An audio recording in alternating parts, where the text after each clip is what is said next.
Are you struggling to conceive? You have options, and at Piedmont Reproductive Endocrinology Group, we'll make sure you have the guidance and support you need. PREG is known for individualized fertility care that's unique to every patient. We take the time to provide a reassuring and empowering experience because we believe that you deserve nothing less. Let us help you on your journey to parenthood. Visit us at pregonline.com to learn more. Get the guidance and support you need at Piedmont Reproductive Endocrinology Group. With the Lucky Land Slots, you can get lucky just about anywhere. This is your captain speaking. We've got clear runway and the weather's fine, but we're just going to circle up here a while and get lucky. No, nothing like that. It's just these cash prizes add up quick. So I suggest you sit back, keep your tray table upright, and start getting lucky. Play for free at LuckyLandSlots.com. Are you feeling lucky? No purchase necessary. Void where prohibited by law. 18+ terms and conditions apply. See website for details. Ladies and gentlemen, let's get started. I have thought a lot in the last 24 hours. Time to get your weekly sports fix. By the skin of their teeth they lost. Then you can just ride it the whole thing. With Stix. Thanks everybody for checking us out on the YouTube while you're here. We appreciate it. If you're on here now or if you'll be here soon, you'll check it out. If you listen to the podcast, any podcast platform you listen to, don't forget to subscribe, rate, and review the show there. We'd appreciate it as well. If you haven't noticed, we've been going on this YouTube thing for what, homie? Like 3 to 3.5 months now, I think. Yes, sir. You know, making a little bit of an impression. The audio version of Sidney Dean and Billy Hoyle, baby. I love it.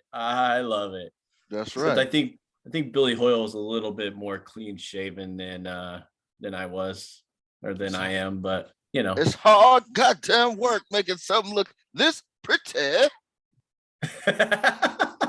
You and your impersonations, brother. Hey, we got like a jump.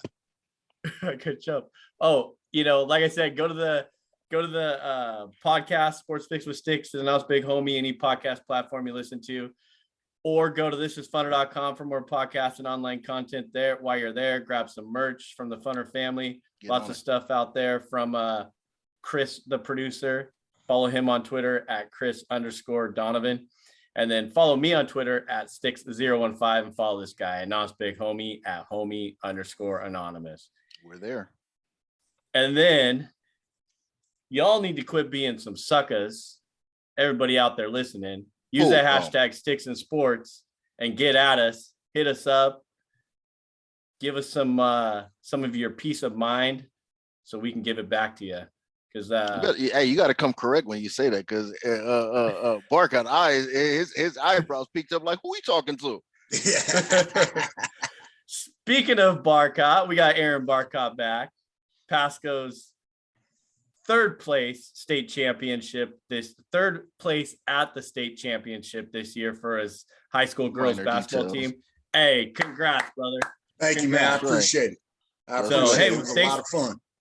Thanks for coming back on, bro. You know, Absolutely. I know you're your school schedule. It's kind of hard to get on when we're doing stuff at noon, but worked out perfectly this week for the MLB preview, which we're going to get to in a little bit. So it doesn't have to not work out. I mean, I could just sit there in the middle of class and do it.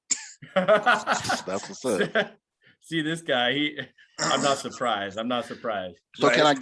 Can I get off my women's hoop question real quick though? Remember that one I was telling you about?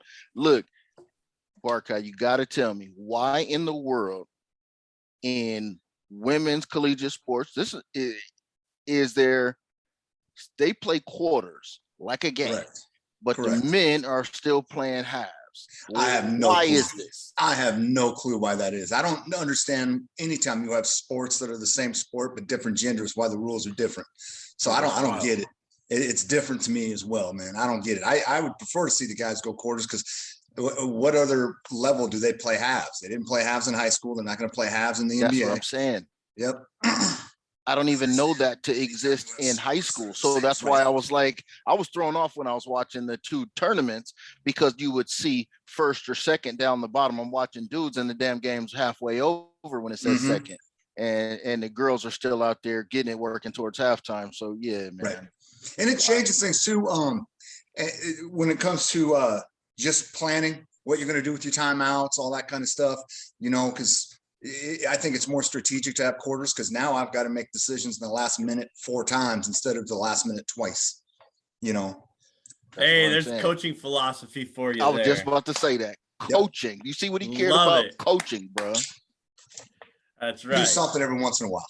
Hey. So what else is going on down there in the 253, homie, or the 509 over in the Tri-Cities? Before we get into this MLB, we got a lot of stuff to go through, but we can roll through what's happening around the world here. If you guys want to hit on anything, let's just free ball it, see what's happening in the world. If you want to talk about something or tell us what's going on in your neck of the woods. Man, I will tell you something, man. Hey, tax dollars at work. Okay, I'm gonna tell you something I saw that I have never seen over here about tax dollars. I have never seen before in my life. So I'm going to one of my many medical appointments. I'm on my way, and we have like a trail. And sometimes, people are out there getting their walk on, their bike on, all of this stuff. But more recently, we've been hearing from neighbors that the vagrants have been trying to set up shop over there, right? And we were like, wow, man, that's crazy, man. I can't believe they're going to come to a neighborhood and start setting up tents and shit, because I'm not having that. Okay, I will go over there with M80s and set it off. I'm not playing, not around my house. You know what I mean? Do that in city common areas, but not in a neighborhood. I'm not feeling that. So nevertheless, I'm rolling down the street, and next thing you know, I see cop on dirt bike, G. He had a PD dirt bike, and I'm talking about motocross. with the heavy tires and the big fender, the whole 9. And I thought I was tripping. I blinked. I was like, nah, that must have been somebody else. I finished my appointment, make my way back. I see the same cop plus his partner on the street 2 deep on dirt bikes. Federal Way PD, dirt bike patrol. Can you dig it? They got to go in the woods to go get people, bro. I'm telling you, they clean it up. You know how back in the day they say keep the street safe? They're keeping our woods straight, bro. That's hilarious. That's gnarly. This is the links we got to go through. Well, they're kicking them out of downtown, that dirty ass downtown Seattle to the Federal Way reserves, I guess, eh? Is it right off the highway? You're not even off the highway, though. No, that's what I'm saying. Anywhere, you know how you normally see them. That's what I'm saying. You would see it in a downtown area or the super urban areas where people just lay around, where there's a populace of people. But once you start getting to a suburban area and you start seeing residences, come on, people is out here paying homeowners fees, damn mortgages and all of this. I'm not about to look out of my window and see a tent of somebody posted up for free and I'm paying mortgage. I'm not trying to see that. I'm not trying to see that. You better retract that statement, because I'm about ready to post up a tent in the backyard and I ain't paying nothing yet. So other than me, anybody but me, then it's all right. So don't go too far, homie. Don't act like you're going to kick me out of the trap before I even get there. I'll get you one of them sticks with the nail at the end, and you'll have to clean up with, you know what I'm saying, and pick up litter like one of them, like one of them road crews, you know what I'm saying? Like you just got released on parole or something. Hey, I'm down. What's going on over there, Barcot? What you got? Anything new going on? You're on spring break. About ready to close that out, though, huh? Yeah, I'm done my last 36 hours. So my liver's excited because I've been drinking a lot this week. So the wife's probably excited too. There's going to be at least 8 hours a day. I got to stay away from it. She's finally going to be happy. And probably $50 more in the bank account every day. Yeah, just about. Yeah, man. Not a lot going on over here. They got a huge building thing that they're doing. So I don't know how often you venture over here anymore, but you take that Road 100 exit to come over by me and Joe, and that thing's about to be clogged up because they're doing, that thing is going as far as the eye can see. They're building a Costco, a Trader Joe's. They've subdivided a bunch of houses into it, a huge apartment complex. And because they don't have enough, it's one main road, so they can't have all those stop signs and lights and all that on one quick little road like that. They've got to build kind of like renting area. They got to build a whole bunch of like different on and off ramps to take you to different spots. I mean, that's how big this thing is. It's a monster they're building out here off Road 100 in Pasco.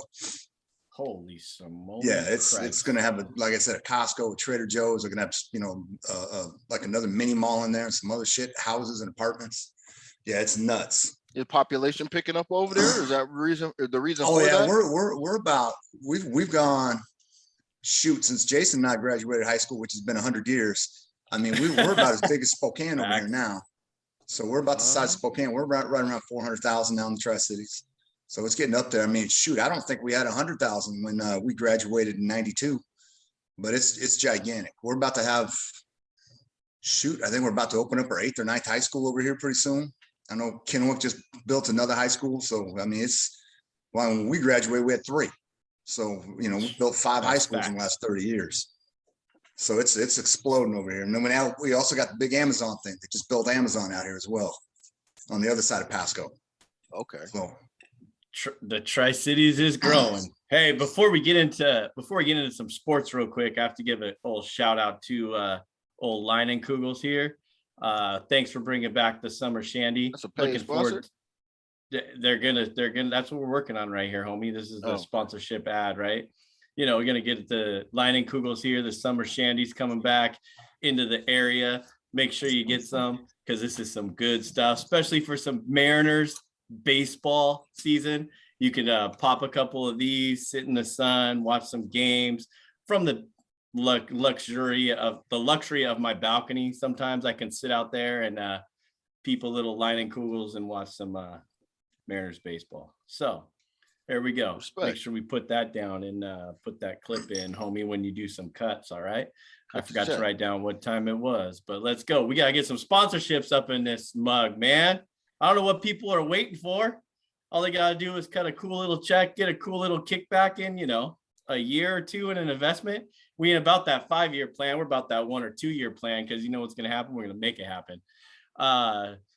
So anybody keeping tabs on the Masters, homie? You've been watching the Masters. Your boy Harold Varner or your boy Tiger Woods, my boy too. Hey, you gotta check them out.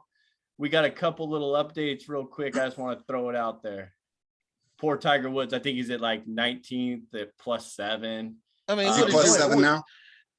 I think so. What did you think was going to really happen, man? I mean, it's great. I mean, the story in itself is for him to be out there. For the people who ran out like idiots, and see, this is what they be talking about when all the sharps be saying Joe Public, they just run right out and go get a ticket because they heard Tiger Woods is back in the mix. They go get a ticket and put money down, and that's how these casinos stay with flashing lights. Okay, that was just not going to happen. I mean, I've had injury that is, I don't know if it as bad as Tiger Woods on one leg and be mangled. And I'm telling you, my whole varsity wrestling situation was a wrap. There was absolutely no return for that. So to even see him, and I'm seeing him walk with that same little hobbled gait, you know what I mean? And that in itself is an accomplishment right there, just to be out there walking that course, because there's no cart exemption just because your name is Eldrick Tiger Woods. You see what I'm saying, for the Masters. Yeah. So he had to get out there and walk it. I don't even want to see old boy with some shorts on. I couldn't even imagine. Oh. Dude, remember, homie, we talked about that last year when this happened. I think we might have talked about it on the Aaron with you on this because we did it about a year ago, and 14 months ago when we did the MLB preview. It was probably about the same time we talked about it a little bit then too, about, hey, we're not worried about this guy ever playing golf again. Let's just let this dude be able to walk before he can even get on the course. And he hasn't played in any tournaments or anything. And this dude is out there 14 months later. Mad respect just for that. And he even made the cut. So that's a big milestone in itself, walking that course, right? That's major. Just like old heads who like to play hoop and they go get some Y run or whatever. The jump shot never goes away, but they just can't hustle the same. You can't jump the same. And there's a lot of stuff that just not going to be the same. He couldn't even crouch down to get a good look at his putts like he used to. That's one thing that I noticed. He was just kind of like a half crouch. So, I mean, people look at golf like it's punk, but I mean, there's still some physicality to go into this. And when you have an injury on to the level that he have, that was like Final Destination type stuff where he barely escaped, bro. I mean, there's a lot to be said for the will of a man. You get what I mean? Yeah, I remember they talked about they were going to amputate that leg potentially. So and you're right, big homie. I knew. I mean, it was exciting to see him get that 1 under and be competing on Thursday. But you knew, like you said, the stamina wasn't going to be there. He wasn't going to be able to walk 54 more holes and keep up that pace. And there was also, again, Jason alluded to, he hadn't warmed up in terms of doing some tune-up tournaments. And even on that Thursday, there was a lot of things that you could see that were going to affect him even beyond the stamina. Like I think he only hit like 8 straightaways or fairways. There was a lot of those little things here and there that were already showing that, okay, there's still some rust. It's exciting to see him out there. But even on Thursday, they were talking about that Friday morning, there's some rust showing out there, and then this could turn around quickly. And it did. I remember yesterday, I was happy to see him get back to just 1 over, because at one point in time, I think he was 4 over through 5 holes or something like that. So just to get back down to 1 over yesterday, that he put in some work to get back. Are you guys both players? You guys play ever? No. All right. No, I play about once a year, and you're playing this year, homie. We'll get into that here in a second too. Yeah, no, I was thinking about this, man. Hey, golf is a funny kind of sport, man, because I haven't really got into it. I've always wanted to, but that's one of those sports where you got to have the time, right? You have to reach the level of accomplishment in your life where you have this measure of time, right? And I was thinking about this, though. I know y'all have seen Caddyshack before, but think about this, though. Dude, would you rather hit a hole in one and nobody know about it? Right? Yeah. Or nobody witness it, right? Never, nobody witness it. Or to never hit one. Only you know about it. Or never. it just never happens. The level of frustration with golf got to be tremendous, right? But just to hit one, and everywhere you go, everybody's like, get the hell out of here. You're referencing David Carr, right? That shot his hole in one? No, I don't know nothing about this. I was just thinking about this the other day, just watching it, watching the par 3. Yeah, supposedly David Carr the other day hit a hole in one. He was by himself in, I think it was Vegas.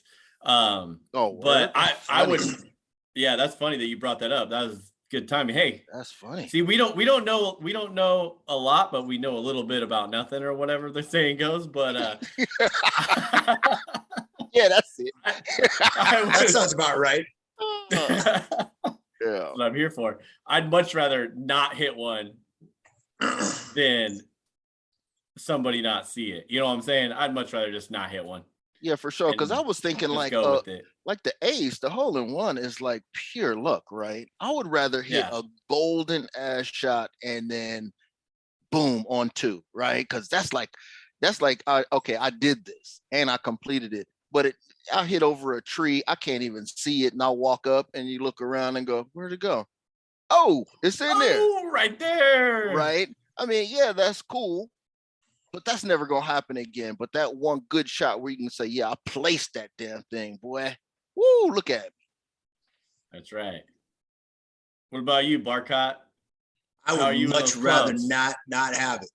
Only because, again, the frustration level, no one's going to believe you, or most people wouldn't, or not care, right? Or not care. Because, like, I'll tell you right now, homie's not going to believe us at all if we tell him we hit a hole in one. Right. I'll tell you right now.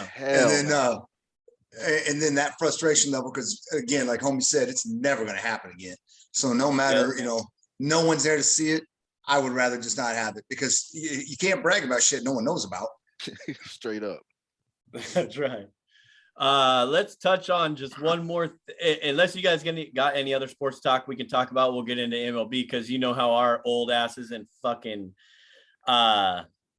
pride for our teams rolls through to the MLB season.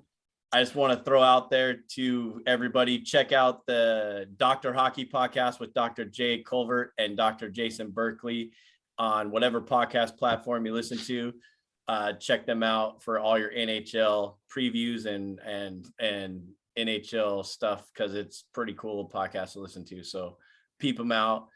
All I got is, man, just a shout out to the Kraken, man. But it was a good run while it lasted. Okay. And I'm glad that I caught the wave and caught what little bit of vapor trail I did get off of it, because once they made that move and traded everybody, there went your automatic over. Okay. They went from being the fourth best and easiest team to guarantee be an over total every single game to now 10th. Okay.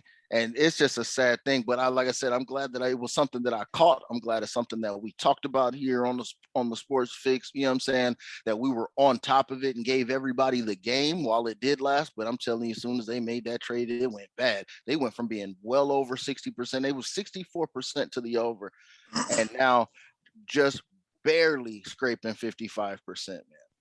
So they're just right back to the middle of the pack with the rest of the league now.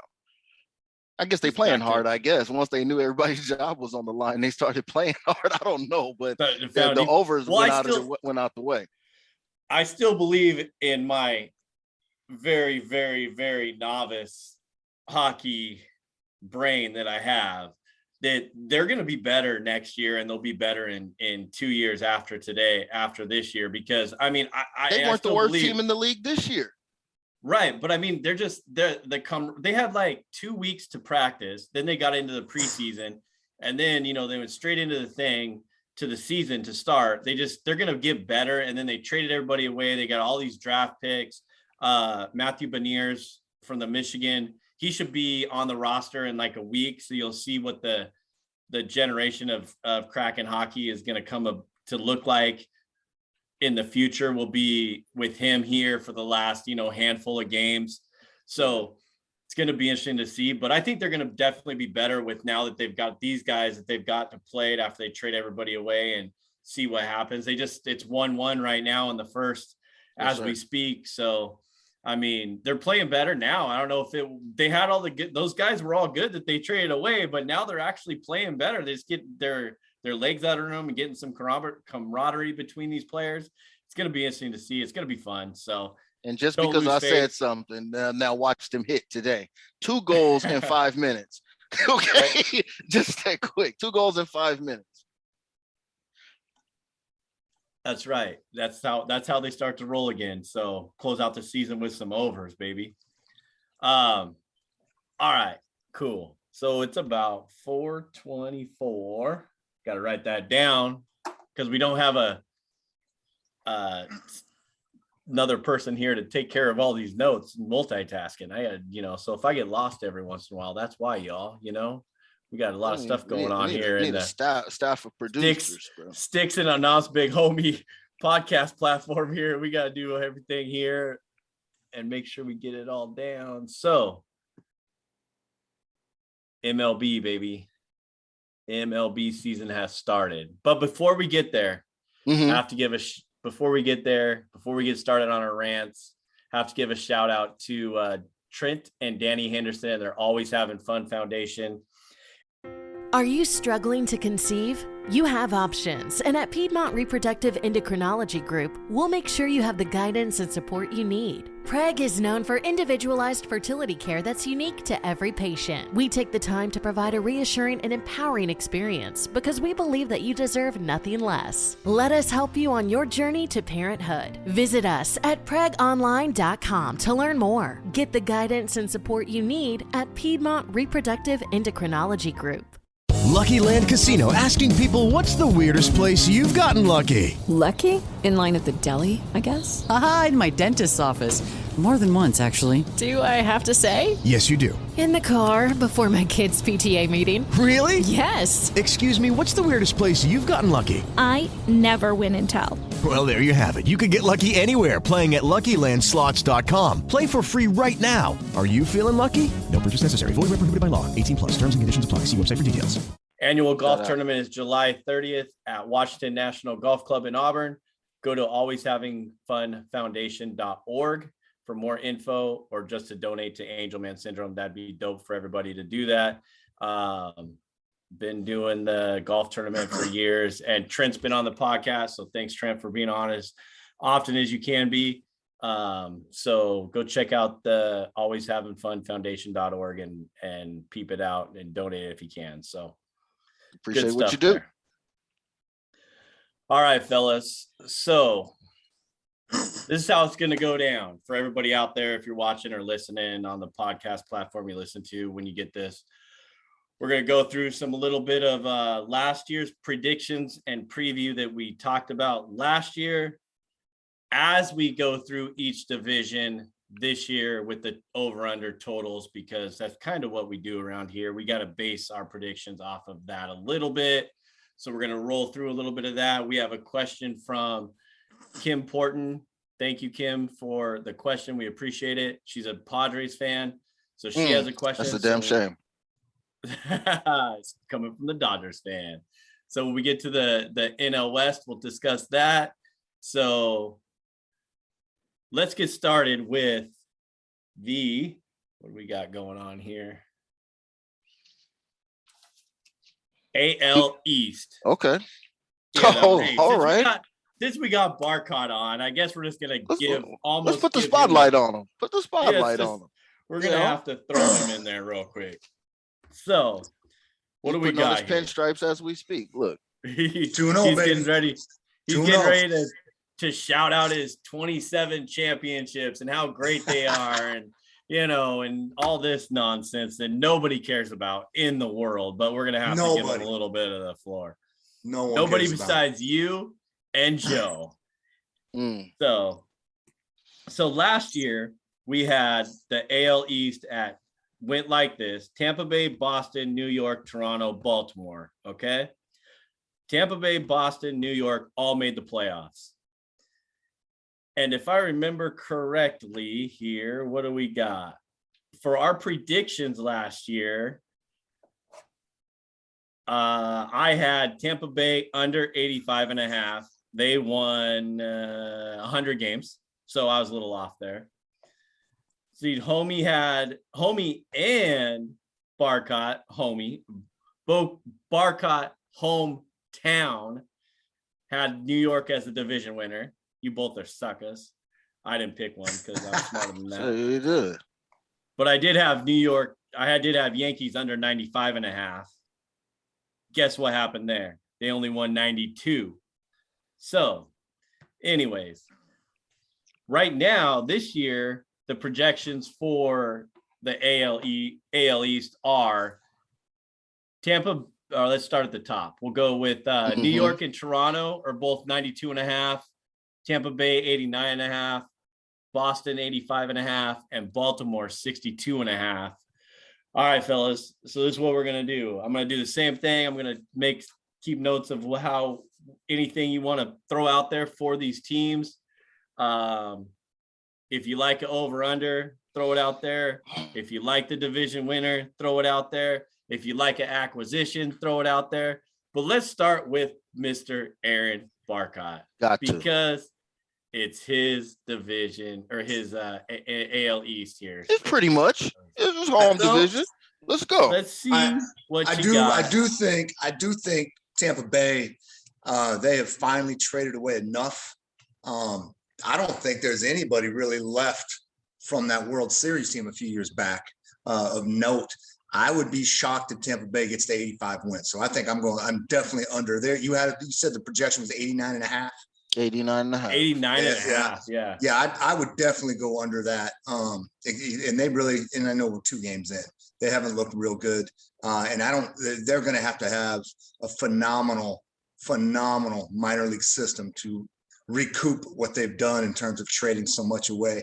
I know they are that team that always trades away, but I think this year they almost pulled an Oakland with the amount of talent they let go. And I'm not sure they got any big time players in terms of minor league stars coming back to them. So I could see them finally slipping back down to that third spot, 4th spot. Cause I do believe, I think Toronto is going to be around 92, 93. I don't know with Robbie Ray being in Seattle now, but they've just got so much young talent there. I could see them getting over 92.5. I could see them in 93. Boston, I don't know. I don't know if they've got the starting pitching to last. They made that great run after the trade deadline last year, but I think they let all those guys go. I know Kyle Schwarber is now in Philly. Chris Sale again isn't pitching right now. They let their team lead in wins go to Detroit. So I could definitely see Boston right around 85, 86. Were they at 89.5 as well on that projection? Yeah. No, they were 85.5. 85.5, even lower. This one, I'm going to take, this is going to be a flyer. I would go below. I'd go under. That's going to be a flyer because I know Boston's always got enough resources to make changes, but I could see right now, I would call under on that 85.5. And I'm going to shock you guys here. I do not know that the Yankees have the starting pitch. Their bullpen, I think, is great. But I don't know that starting pitching can last to get them to 92.5. So I'm going to go under with the Yankees. 92.5. Yeah, I'm going to go under on that because I believe that's what they had on their projection. Yep. Yeah, I'm going to go under on that. I don't know if they've got the starting pitching. I do really like Severino. He labored today, but I think he's only pitched like 10 innings in almost 3 years. But he still had the velocity and whatnot. He just, the slider wasn't there, which is to be expected with so many days off with injury. But yeah, I love my Yankees, but I right now I think they're going to struggle to get to that 92.5. I really like what the Blue Jays have done, with the exception of letting Robbie Ray go. They've really done a great job with that organization. And I don't need to talk about Baltimore. Nobody. I don't want to take any time on Baltimore. But I definitely, Toronto's going to be the team to beat in the AL East without question. I would go over that 92.5 for them. I really like what they've done, and they're deep too. They're not just a starting nine. They've got dudes that can just play from. I think that whole 26-man roster can go. So I really like what they've done. I don't think that they're, and I know I'm getting outside of my division here. I don't think that they're the Dodgers by any means, but they are deep. They are. I would not be shocked to see. I would not be shocked to see a Los Angeles Toronto World Series. I think that highly of the Blue Jays. They're that scary of a team, man. But that's what I got for you on the AL East. Yeah. I really like Toronto, and I think Boston, Tampa Bay might slide down a little bit this year. I like Toronto as well. I liked them last year. I picked them as the division winner last year. I mean, that was, with their pitching. I don't know if I do know that Yusei Kikuchi is not going to fill the shoes of Robbie Ray. Correct. And they lost Simeon as well, right? So, right. But you still have Vlad, you still have Biggio, you still have Bichette, and then Teoscar Hernandez is still that guy that nobody ever talks about as well. It's just their pitching if they can get that in there. But I'm all in on Toronto this year as the division winner for them, and I would take the over 92.5 as well, and for the AL East in Toronto as well. Oh, that's easy. I mean, that's easy. That's it. That to me, that's your division winner. I mean, the Jays, they lost their guy. Which when it first happened, I said, "Who the hell is this guy?" When they trade him to the Mariners, I didn't know who the hell he was, and come to find out, a damn dude won the damn Cy Young. Okay, Nope. He says they come out. So, but you still have, you still got Hyun-Jin Ryu. You got Gaussman. I think is going to take his place in the lineup. You're not going to find a standout guy in their pitching rotation. It's kind of like my fantasy pitching rotation. Okay, ain't no standout guys in there. They just gonna try to go get it done. But there's one name that y'all didn't mention in there that's gonna now have a full season with these Jays from behind the plate, and that's Springer. And as I don't like talking about no Astros, nothing. But again, just that impact that he made last year, that's enough to have me chalk them with the rest of the daycare crew to really get it going up in there and get going. You know how Vlad's going to do. Vlad's going to come out with a vengeance and do his thing. So we know what's going on there. I think that's a hardcore over, and I think that's your division winner. I also think, same as last year, I think you're going to have 3 playoff teams out this division. Now, homie, who is those 3 teams? Man, I want to think that the Yankees got enough because I want them to get in, like I always want them to get in. Okay. But of course, I still think that the Rays, because of the Boston situation, I think the Rays got it. They have enough. The young dude who's supposed to be hot, Wander Franco. Yep. Wander Franco, he's trying to be the next hot heavyweight shortstop, Derek Jeter. He wants to be the man, and I like that. You know what I mean? And I like the Latin flair. I like all of that. You know what I mean? So I think that they have enough there, but again, they won't have the same team of names that we're talking about, but I think that they will be there. I think that, if the Yankees will hold on to enough games to not fall out of the playoffs, because once we get to these other divisions, you'll understand why, because the White Sox are playing against nobodies. Okay. So that's why this division is going to give you another wild card. And I struggled to see if I thought that Boston had over 85.5. And to be honest, man, I don't think they got it. I don't think they have it, but I think that they could get in. Okay. I think that they could get in, right? Because Tampa Bay's youth, they could get in. Right. So, but that Tampa Bay and Boston situation, I think is, it's a toss up for me. I'm not going to pick that third wild card, but I think that wild card. We'll pick the playoff teams at the end. Yeah, it's going to come out of there at the end. But like I said, the Yankees at 91.5 is a little high, bro. I mean, that's the one thing that I got out of that division. That 91.5 is a little high for the Yankees, especially if I'm expecting for the Blue Jays to be well over 92. Where's all these wins coming from? You have to ask yourself where all these wins coming from. You can't play the Orioles 24/7. Right. And to piggyback what you said about the AL Central, that's about the only way that the Yankees are going to break 91.5 is they're going to have to go just amazing with their record against, Kansas City, KC, Cleveland, Detroit. Minnesota. Right. They're going to have to, be lights out against all those teams to get to 91. Because the AL East is, even though Boston and Tampa Bay take a step back, I still believe that Baltimore's the only team with a losing record in that division. So you're playing against, 19 games a year against 3 other teams that are going to be 82 to 85, 86 wins. So it's going to be tough. I agree. Well, then again, you guys both hit on the AL Central. So let's get to there, unless you guys have any other placement prop bets that you guys want to throw into the Would anybody dare take the 62.5 over for Baltimore? Would anybody dare? Well, okay, that's a good question, homie. I like that, because last year Baltimore was at 62.5. There was 4 teams under 62.5 last year. Right. Baltimore was at 52 wins. Texas was at 60, or what'd I say, 62.5? Yeah, 62.5. Yeah.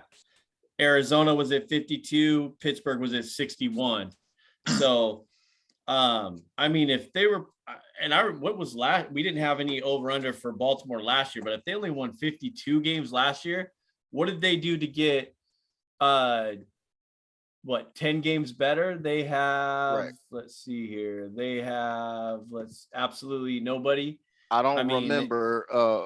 They got Rognan or Odor. He's going to give you 10 more games. I don't think so. No. John Means is going to get you anybody. Remember Odor was a fill-in for us because we had a bunch of injuries. Yeah, but exactly. That was you said what? Texas was at 60 wins last year, and they cut him. Yeah. He wasn't good enough for a 60 and 102 win team, so he's not going to help them.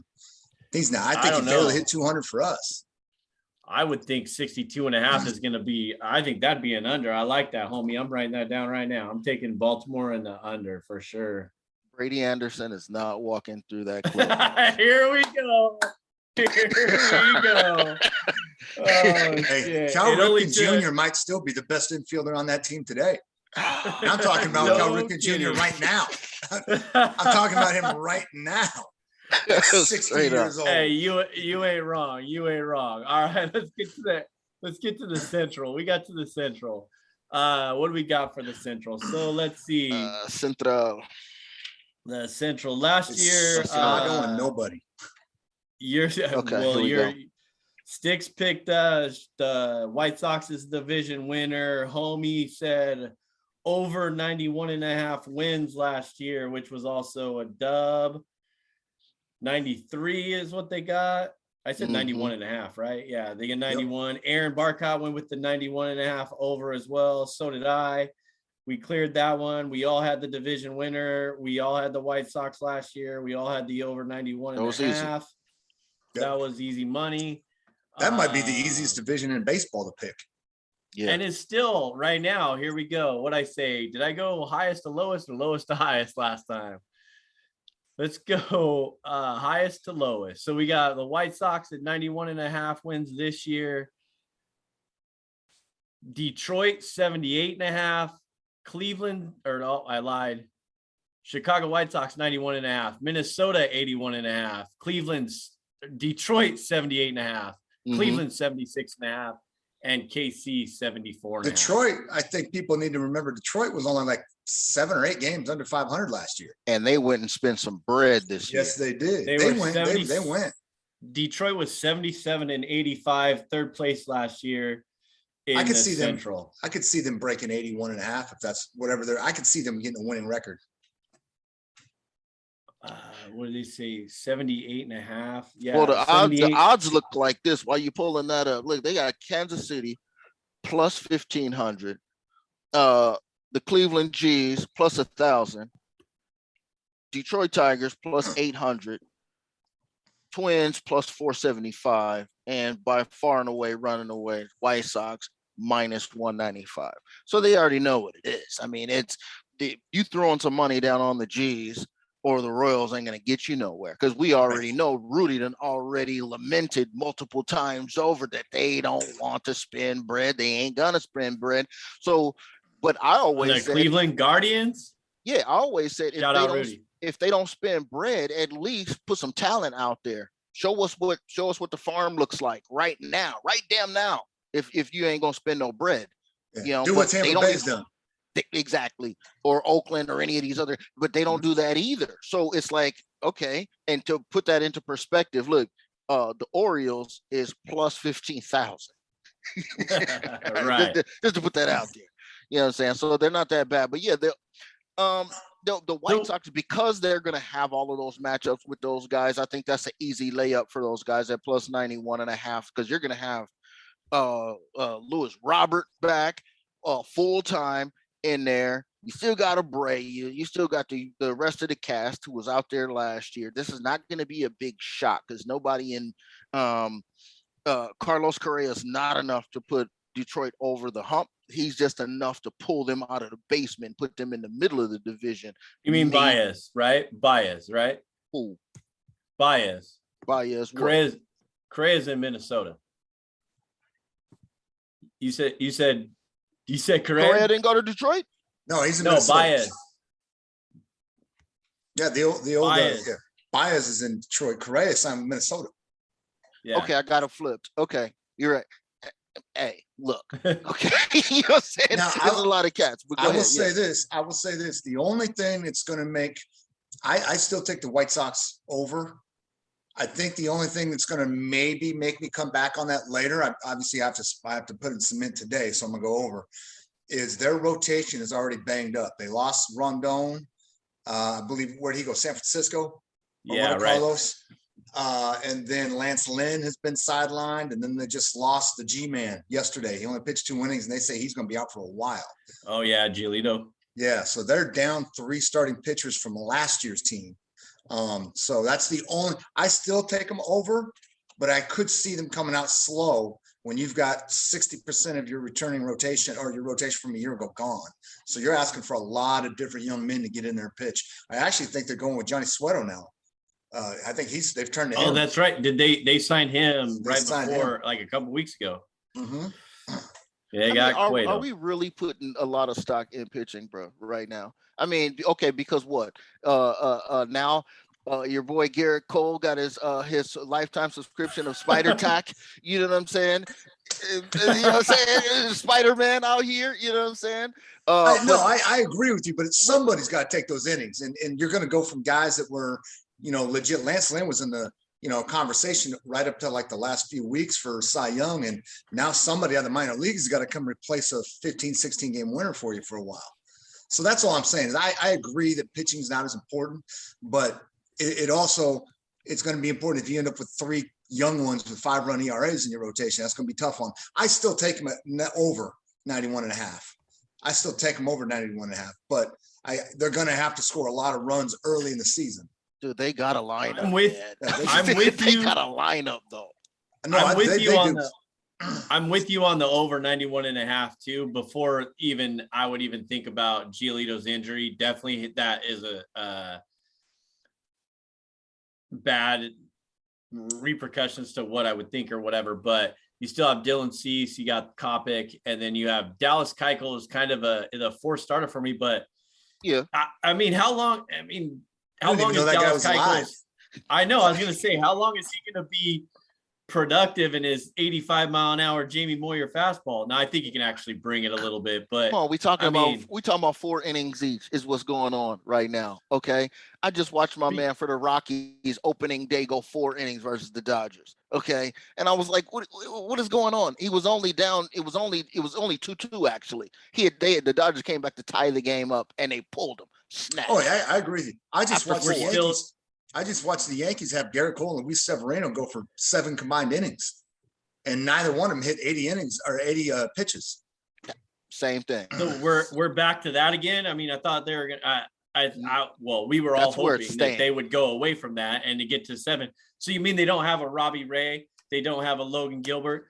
They don't have a Marco Gonzalez? They don't have a. He said Marco Gonzalez. Did you just make fun of Dallas Keuchel or Keuchel or whatever, and then bring up Marco Gonzalez? Hey, we're gonna get into that. You don't even get me started right now. We're not talking about the AL West yet, but we're gonna get there here in a second. What you talking about? You want Charlie Huff out there to throw 150 pitches, bro? I want Nolan Ryan out there to throw 197.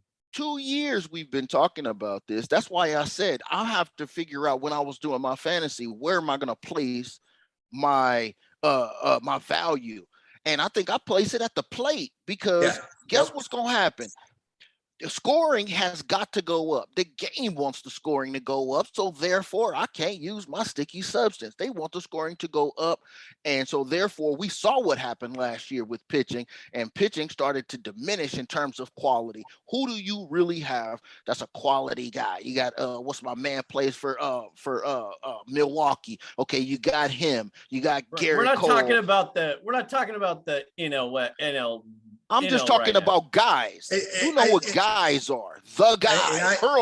Guys that are going to throw. There are very few. There's a handful of guys like that. You don't have the Madison Bumgarners anymore. You don't have the Clayton Kershaws anymore. You don't have do you need them in the new Martinez. Game?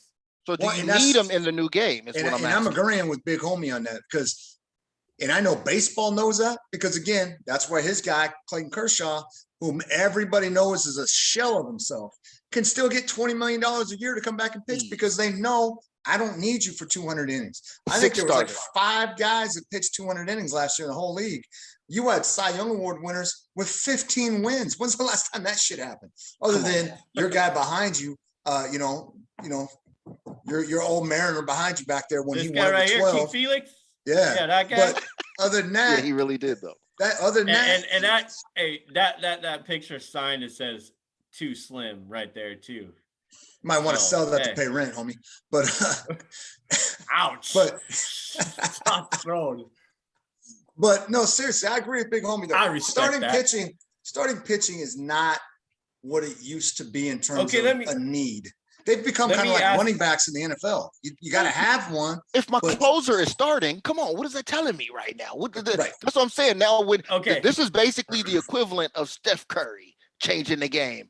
The game is different. So now you just minimize the number of scoring. How many games did we see teams scoring 20 runs last season? And it's going to get better this year. Watch. Oh, they going to love it. Yeah. I got a question I got a question before we go to the AL West.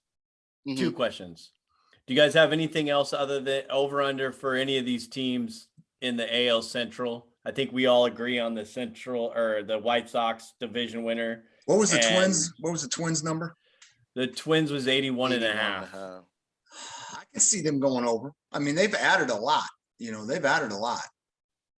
They're not adding enough to catch the White Sox, but I could see them at 85 wins, 86. Well, I'd go over 81.5. I mean, Correa is going to give him 30 home runs at shortstop. I hope he breaks his fucking leg.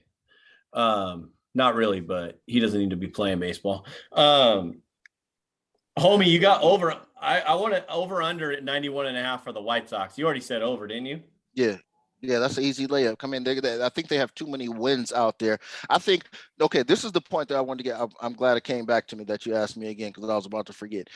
Looking through the whole depth of the league, aside from the Dodgers, okay, this is the only lineup that I can see that they might just be able to go out and outscore everybody. I just watched the Dodgers do it on opening day, right? Down 2-0, and I was like, I ain't even tripping. You know what I'm saying? And they was back having the lead before your first 5 bet came up, right?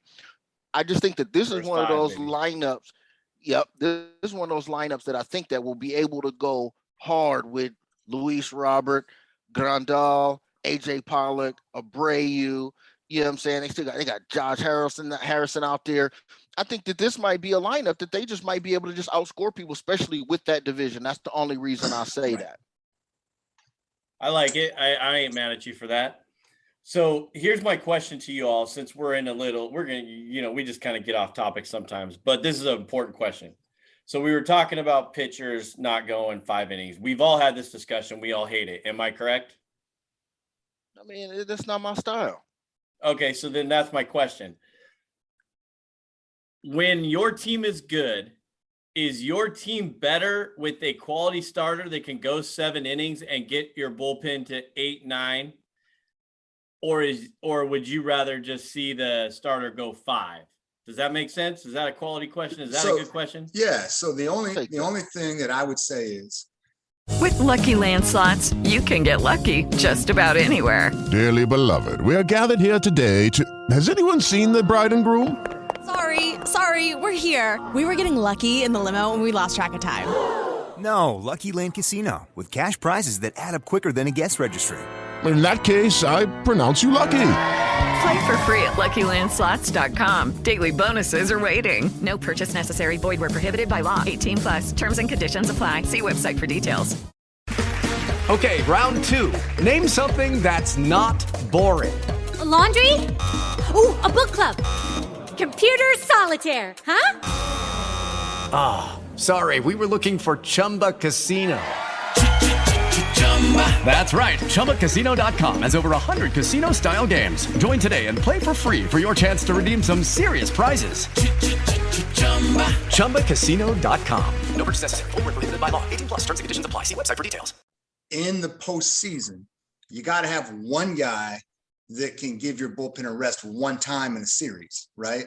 So you do have to have that guy in the postseason. You don't need that guy to get you to the postseason, but once you get to that postseason, you're doing, 4 games. You got a 7-game series against another elite squad. You're not pitching against Baltimore anymore. The bullpen has to get a break somewhere in that 7-game series. That doesn't mean a guy's got to go 9 innings, but you got to have a guy that can compete for 6 innings one time in a 7-game series at least, because that bullpen in that 7-game series with elite hitters, where it's just you're making max effort pitches on every single pitch, that bullpen, they can't go 6-7 innings a game, especially if you stretch that bad boy to 7 games. You're going to need a guy that can give you 5 or 6 innings one time in a series. Again, I agree with Big Homie. I wish, looking back, I could have had my Yankees spend money better than the $300 million or whatever they gave Garrett Cole. You look at the Nationals right now, they gave $200 million to Corbin. I'm sure they're hating that. But if you have one guy that you can lock in for a game in the playoffs, great. But really, it comes down to dominant bullpens. I think that's what we're offense and a guy that can go out and throw 100 miles an hour for an inning and keep you in it. Yep. It's really a battle of attrition. It's a battle of attrition in that bullpen right now. I see that in a way too, especially early in the year, right? Nobody wants their pitch, excuse me, their pitcher throwing 100 pitches now, right? So they're going to build it up. But so it's the way you utilize those 85 pitches, for example, to get to the seventh inning. If you get to 85 pitches and get you to the seventh, then you're already 3/4 of the way there to your team, in my opinion, to being a successful team in the long run throughout the whole year. If you have a starter right now in the first 2 or 3 weeks to throws 85 pitches on their pitch count or whatever, their pitch count is 85 pitches, and they get you to the sixth, then you're getting up there where they can get you to the seventh or the eighth when they can throw 100, 110 pitches. So in my opinion, what I like to see is that opportunity for them to get to the 85, get to the fifth or the sixth or the seventh if they can get there, and then now build that up throughout the long run. So that was my answer to my own question is I want to see that because I don't want to put my Mariners in the arms of the bullpen, any bullpen, actually. I'm not even saying the Mariners, right? Because the Mariners bullpen last year was halfway decent, right? Pretty top 5, I think, if I remember correctly. But I'd rather see an 8th inning and a 9th inning for 6 outs from the bullpen instead of, 7, 8, 9 outs, in my opinion. I'm just not gonna beat a dead horse, man. I don't want to be repetitive because I've already said I just want to have the ability to see this guy go. I just don't like the strategy of, it's 4 innings, switch guys. 3 innings, switch guys. Okay, right. I just don't like that. Or let's run the closer out there. You know what I'm saying? Now, if Walker Buehler gets shelled in the second round, I'm snatching him. Clearly, that's just a good coach, right? That's obvious, right? But what I'm saying is, if Walker Buehler is dealing, or if Yu Darvish is dealing like the other day, okay? You see what I'm saying? This is when it comes to bite you in the ass. Yu Darvish is dealing, no hitter through 6, and they just pull him on the strength. Guess what happened? First batter, and this is funny too, because it happened to him back-to-back days. Yep. First batter, boom, no hitter gone. Second day, they bring what's my man's name with the crazy Manea. Yeah. They bring him out there and he's dealing through, I think it was 7. Okay, no hitter. Same guy. Now, see, he's having a bad week. Tim Hill, he's having a bad damn week. Okay, it took 7 pitches for him to break up 2 no hitters. Gee, it's bad, bro. This is what I'm saying. I know what you're saying about bullpens, brother. I get what you're saying, but I think it got to start somewhere with the coaching. We give a lot of, coaches get a lot of shit, but sometimes it's warranted, but I'm saying they should get a lot of praise for taking an old school stance and running with it. Keep your guy out there. And I'm saying if your catcher is giving you the sign, then our guy is gassed. Okay, you gotta pull him. But if I ain't got the bases loaded or I got 2 on, I'm gonna let my man get out of it.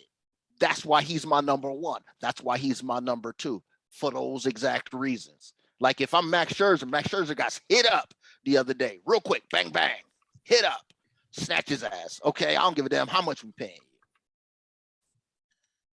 you. Exactly. I like it. All right, let's get into the AL West.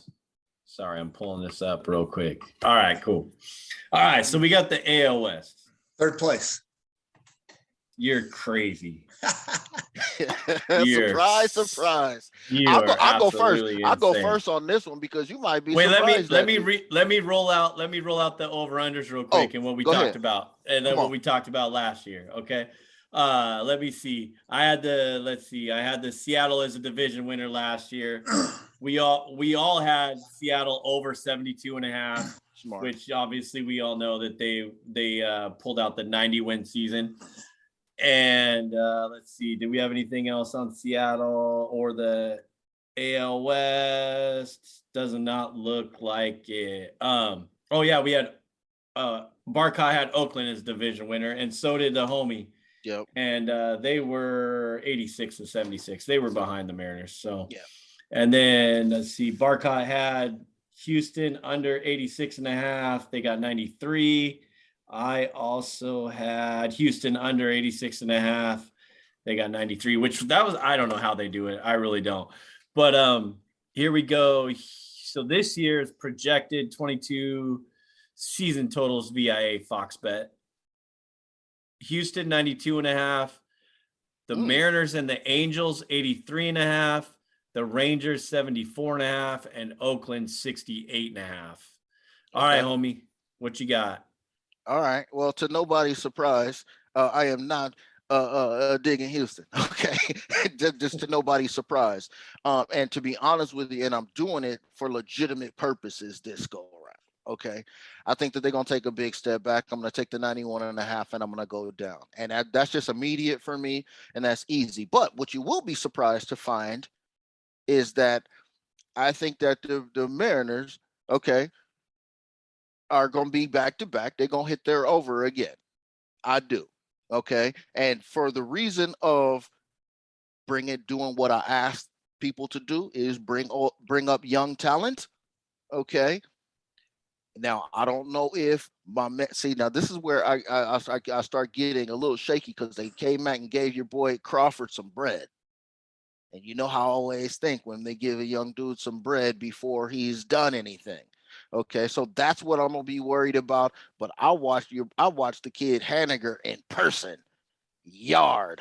So he's gonna do his thing. But before I get to that, and I'll let you delve into the Mariners thing, but the Angels is an easy up. This is your division winner. I think they know what they have now, right? In terms of what they're going to do. If you can bring the fish back into the game and fit them back in there, big Mike Trout. I mean, everybody says he's the greatest player in the league. There's just nobody sees him. Either he's injured or nobody knows who the hell he is. And there are all these other names that they put out there. And this is his opportunity. I love a hungry Mike Trout. That's what I want. And you put him in there, back him up with Rendon. And then you got Ohtani from behind the plate, okay, doing his thing, playing leadoff, no less, okay? And I think that this is going to be big for them. And I think we forgot to mention something with some of these teams, though. The ability to put more bats out here with this universal DH is about to go all the way up, okay? So I think that because of the Angels seeing what they had last year on some oops we didn't even know, to now this year, we know what we have, and we brought in Rendon, a couple of other guys, some young guys that they're going to work out. I think that they take a step forward, and I think that they, after failing to hit their number last year, they brought in Thor. They're going to try to work that with the Disney angle. You know what I'm saying? Hopefully it works for them, and it's not just a pub stunt. You know what I'm saying? But I think it's Angels and Mariners in here, man. Imagine how much money. You know how much money Noah's going to be making? He's going to get all that Disney money coming in there. And there's no way Disney's not going to. They're going to hate the fact that they sold that team years ago, because now they got an Avenger. They could be playing all that stuff in pregame every time he pitches. I agree, man. I think the Angels are the division winner. I like that lineup. I agree with everything you said. Mike Trout, if he's healthy, he's a beast. And, you know, you've got a very strong lineup in there. If we can get Trout, and again, Trout's not an old guy. It's not like he's 38 years old, and he's a young enough guy that he could still give you 45 home runs for the next 6-7 years. I mean, he's 31, 32 of that. You know, he's got a lot of legs left in him as long as he's healthy. I really like that lineup. They've got a great. I know we just how many games did Trout miss last year? Shoot, I think it was done by May. At least half a season. I'd say all of them. No, I think he was done in May. Literally, he was done in May. That's why I say if he can stay healthy. I mean, he hasn't disappeared as much as the Mariners Rookie of the Year from the COVID season, but Trout does play. That lineup is amazing, and I do. You ain't wrong. We just got done with a tangent on starting pitching, but if again, high risk, high reward. Thor's another one who's hurt a lot, but if that young man can pitch, if he can get out there for for 28 to 30 starts, like, again, I don't care about his innings, but if he can get out there 28 times behind Tony as the number one starter, they can get some stuff done. And I think they had a closer get almost 40 saves last year. So, I mean, they've got a team. I like it. I think the Mariners are also a very good team. I see them going over 73.5 easy. And I don't know that Houston, unless they've suddenly caught fire for a second time with that minor league system, you know, like when they were bringing out Correa and Altuve and all those guys out of the minor leagues, unless they've quietly built that up again, I think they're like Tampa Bay. They've pushed it too far to the brink this time, and now there's just not enough. You've let Springer go. You've let Correa go. You've let Garrett Cole go. There's just too many guys they've let go. And so I honestly, I think this is the first time in 7-8 years I couldn't name half their lineup anymore. And they used to be able to have that lineup. You could just pencil it in. These 9 guys go play. So I think Houston is below 91.5 without question. I do like Anaheim and Seattle. I think that's going to be a fun matchup to watch with those two all summer. It's September. If those teams are healthy, September could be a lot of fun to watch with those two teams, because that's when they're going to play a large number of their 19 head-to-heads. That could be a very interesting September in Seattle for the first time in a while. All right, you motherfuckers done? No. I'm about ready. And anybody name anybody on the current Oakland Athletics roster? And they're probably going to be great as hell in a second. Oh yeah, Cole Irvin. Cole Irvin, I can name that guy on the A's just because he was talking smack to my boy Kyle Seager. Well, they love Piscotty. Shout out Kyle Seager, by the way. They love Piscotty too. He's the only guy that I know on their roster, and they'll do the same thing they always do. Oh, I forgot. Okay, Elvis Andrus is on that roster too. So 2 names to know: Oakland Athletics baseball. And then you're going to have the Texas Rangers have spent $450 million, and they're going to finish 4th. They're going to only beat out Oakland in that division, I think. What is the over under for Texas? Is 74.5? 74.5. Hold on, let's give them a little bit of air real quick, just to see. Yeah, real quick. They had 60 wins last year. So are you telling me that I don't see it. Corey Seager does not have the legs to hold up a whole roster.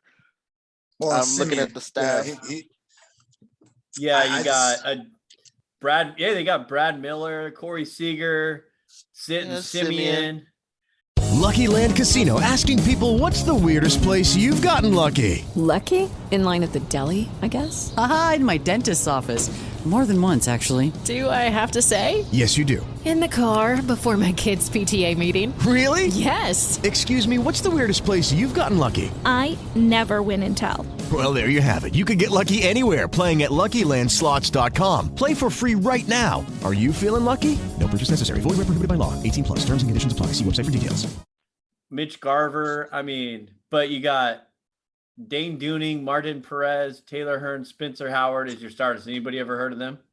Martin Perez, I have. He was in Boston. He's been with Texas before. Oh, okay. But my point is this, though. We talk about arms. They don't have a single – no.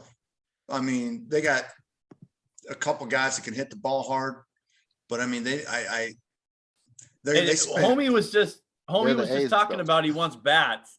Do you think those bats are enough to get you? No, they need a whole roster. Get you some. Yeah.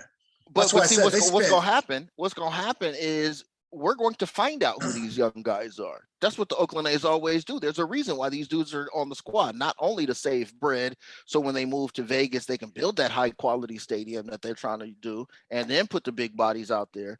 Not only that, there's a reason why these dudes is out there. You know, a little thing called analytics, and you know the dude Billy Bean is fully at work 24/7. He did it with y'all boy from the TC playing catcher. I forgot his name. Always forget his name. Oh, what's the dude's name? The dude that played when they first started Moneyball. The dude who was the catcher, who's from the Hatterberg. Moved him to first base or something, didn't they? Yeah, they moved him to first base. Yeah. You don't question me. What? I got you. And he wasn't from the Tri-Cities. I think it was Yakima, wasn't it? Yeah, he wasn't from here, but he's from Eastern Washington. I was gonna say it's all the same thing. It's all the same. Hey, that's some fucked up shit, dog. I know y'all probably take offense to that. Go ahead. I will say this, man. Like I said before, Texas spent $400 million, and they're going to be in fourth place. They're just in fourth place. They're not better than Seattle, Anaheim, and even Houston on the way down is still better than Texas right now. So I don't see it. You talk about mismanaging your money, Yeah. All right. Well, homie kicked it off the right way. He started talking about the young kids. So AKA Julio Rodriguez and how they brought him up, right? So damn time. Let's get into the real AL West division winner, because you fucking jokers really just said Anaheim was going to win the division. That ain't happening. And this isn't even a homer bet. This is just a homer play. This is just how it's going to be. They have, okay, first of all, let me see what I got. This team is going to be fun to watch. We already saw it after the first two games, all right? So they're going to give you a lot of anxiety. They're going to give you, the one-run games just like they did last year, where a lot of their games through the end of the year, or a lot of their wins were after the seventh inning. They were getting fucking no hit. They were getting one hit. They were getting two hit up until the seventh inning, and then they, pulled out all these wins last year, right? So what did we win last year? 90 games, and you got projected at 83.5 right now, 83.5 this year. What was the projection last year? 81.5? What was it? Projected shit. Where's it at? This is your team, and you got to look at notes. I just had it up. No, it's right here. 72.5 last year. Yeah, it was so low. They're saying that the 72.5 to 83.5, so 11 more games better this year, they think the Mariners are going to beat, right? Yes. So we won 90 games last year. Tell me they why. think they're only going to be 10 games better off that. Okay. Mariners win 100 games easy this year. I promise you that. Okay. So you can put that in your book. You can put that in there. Don't give me that fucking caught my look, attention. Barcot. That just caught my attention. And homie, you already know I'll whoop your ass. How many times they got Detroit on the schedule? How many times they got KC on the schedule? How much you been drinking out there, man? Hey, okay. So my point is, you got the young kid Julio who's going to bring that energy. He's got the Scott Service mentality, bringing that into the clubhouse that Scott Service is already endorses in his team. And then you bring in Winker from Cincinnati. You bring in Suarez from Cincinnati as well, who already have high energy and are ready to win. Okay. And then Where'd they come from? Cincinnati. So they're ready to win. They're ready to win, and they're excited to win. They want to win real bad.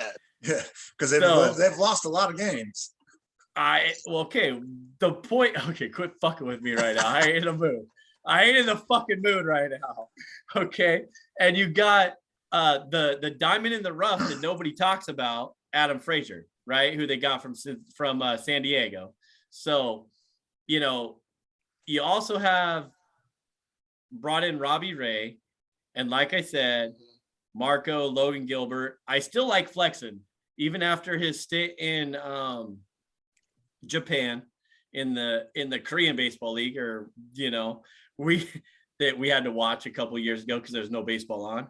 Maybe threw a couple dollars down here and there, which was hella fun because it was like 2 or 3 o'clock in the morning. So we're talking about starting pitching, at least the starting pitching that the Mariners have, of. Okay. So we're going to roll with the Mariners winning 100 games this year, 100.5. If they could win a half a game, they get 100.5, just so you guys could roll over in your grave when you think about it. But I think it's going to be a fun year. They're going to be. When loss number 63 comes in August, I'm calling you. You're stupid. That ain't happening. You ain't even going to have to worry about that. So you could call me. You can when win number 100 comes in. What day is it? They're 2-0. So in 92, what's 90? 98 days. 98 games. Don't even, man. Come on. 98 games from now. When 100 comes, you can just send me a case of Leinenkugels every day. He's caping for the Mariners way too hard. All right, look. I'm going to have to send it to homie's house because apparently you're going to be pitching a tent in his backyard. All right, Okay, look. How many wins do you got your boy Robbie Ray having? What's that? How many wins you project for your boy Robbie Ray? Because Superflexing only won 14 games last year. Keep in mind, all right, let me go first. Robbie Ray, I'm just giving you an aside because I'm not going to do this. You're going to do it. I know. I don't want you to influence my opinion. Robbie Ray won how many games last year on a better team? So think about that. On 18. A better team. So how many is he going to win? I don't know. He might. If he is 17 or 18. Oh, I thought you were setting me up there. How many wins is he going to get this year? And how many did he have last year on a better team than the one he's on now? Because I don't know if last year's team. I don't know if the Blue Jays team last year is better than this team. To be honest with you, I disagree. Yeah. Okay, but I still think. I think Robbie Ray is going to get to that 20-game winner this year because there's not a lot. How many 20-game winners were there last year anyway? None. There were zero. Okay, so we said zero? Zero. Someone got to 18 maybe? Someone Robbie got to Ray 18, might have been maybe. the one that got to 18. Yeah, and Urias had like 16 or 17. Okay, so I think this is going to be a different year because I think he's going to get to the 20 because I think the offense can get him out there. And I believe that even after the slow start, they're gonna these guys are gonna be a lot of fun to watch. They're gonna catch on. Winning is a habit, right? And it's fun to win. And once these guys start winning, they're gonna pull off as homie referenced to earlier in Moneyball situation where they went 22 wins in a row, 23 wins in a row. This is gonna be the year where the Mariners actually pull off the unsustainable 20 wins in a row that other teams never do. Some teams go 4, 5, 6 in a row. When you're the Yankees and you're playing the Orioles 6 out of 9 games in a week or whatever, or you're the Dodgers 9 games in a week. How many days do you think are in a week? I mean 10 days. Okay, yeah. Some extra 2 work days. Good point. Quit fucking with me. This is no time for fun right now. I'm go ahead, because I got one locked and loaded for you. Go ahead. I got like 3 of them, so just continue. I'm gonna help you walk through it because I want to try to help you figure out where the win's gonna come from, right? So look, there was only 2 double-digit game winners out of the staff last year. Nobody else won more than 7 damn games. But why was that though? That was exactly because they didn't score any runs until the 7th or 8th inning. But this is what I'm saying. And that's why I said get the pitcher to the 7th. You're going to get him some dubs. So you're saying flexing is equal or regression to the mean? Is Marco Gonzalez, he step up and win a couple more games, or regression down to the mean? Because their staff is 7-game winners last year. What do you call that word? Who would you add? Where's the power that was added? You got me riled up right now. I'm so mad. Okay, that's what I'm saying. Okay, so if you're saying that it's going to be because of more scoring is going to come from somewhere, and I told you, I saw Henniger is a dinger all the time. Okay, and the boy named after anal treatment, colonic. Arbitrary. That's the word I was thinking of. Okay, arbitrary. Most of these guys. So you're saying? I'm just saying. It's the same level of a lineup for me if I look at it. If there's a couple punches in there now, a little bit maybe. You're still looking for Rodriguez is still at the level of being a prospect, right? He could still could get sent down just like Kalanick did multiple times. Okay, so what I'm saying is, where's the wins going to come from? If your staff is going to put you in position to win, right? You're saying he's going to be a 20-game winner, or even if he just did 18 and just repeated what he did last year, that means he would have been an ace last year. Right? Okay. I agree with you. So here's the thing. Yes, flexing. What'd you say? Two starters were over 10 double digits? Flexing and Gonzalez, only 2 starters over double digits. Okay. So yes. And how many of those were no decisions or whatever? They're going to get into that. And that's why I said that they would have the later innings, they pulled out those wins. Okay. I think this lineup, once they get going and get warmed up, is going to be, and I hate to say this, but it's like the Yankees and the Dodgers lineups when they get hot, for both of you clowns that I'm looking at right now, in reference to your teams. This team can be hot. Rodriguez is going to be just fine. He ain't going anywhere, okay? He ain't going to get sent down. He ain't going nowhere. If you saw any of those games the last 2 days, the strike zone by these umpires, and this isn't just in this game. This wasn't just in the Minnesota game and the Seattle game. The strike zone from these umpires were terrible, or is terrible, okay? They're calling it both ways, so it goes both ways. But I think this lineup that they have, I mean, you got Suarez from Cincinnati. He hit like he's 30 home runs last year, or 27 or something, but the year before he hit like 40.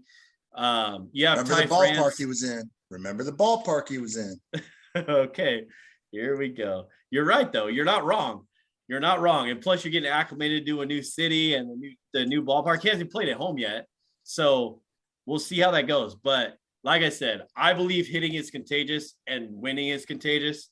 So if they can pull off this road trip and get, go however many games they play, 6 and 7 and 10 and 10 games on the road or whatever it is, that rolls over to when you're back at home and then you just get going. So I really believe that they're definitely an over, 83 and a half games. That's easy. I'd like to see 100. I believe in 100 because I think they're going to actually smash the AL West this year. What is it? The last year, the Angels, even though the Mariners were ahead of them. Okay, round 2. Name something that's not boring. A laundry? Ooh, a book club. Computer solitaire, huh? Ah, sorry, we were looking for Chumba Casino. That's right. ChumbaCasino.com has over 100 casino-style games. Join today and play for free for your chance to redeem some serious prizes.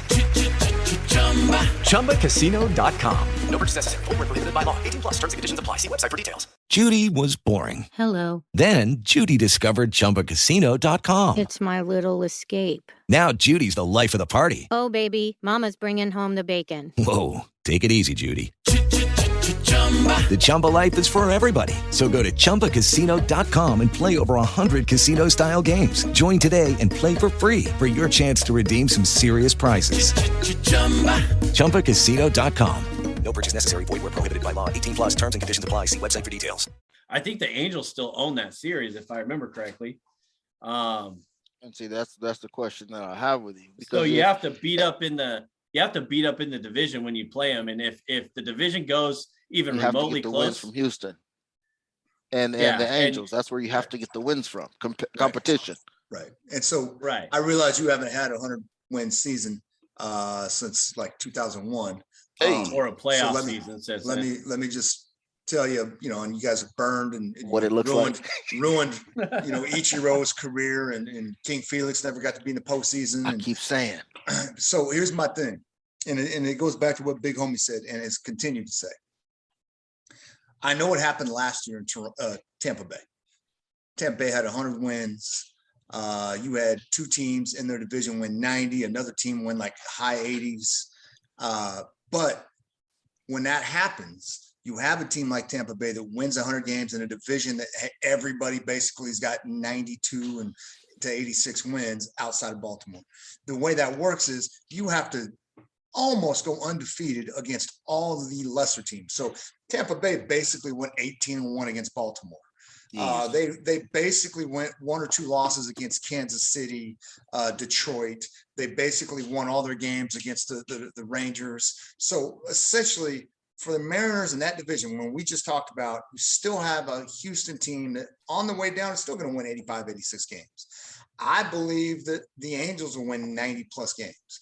So if you're going to get 100 wins in that league, you're asking a young lineup that's not played together, a pitching staff that outside of one guy who's done it for 1 year and the rest of the rotation, like the homie said, 7-game winners, to go basically undefeated against all this. Like to win 100 games, you can't go my 13-6. You can't go 13-6 against the Oakland A's and tell me you're going to win 100 games.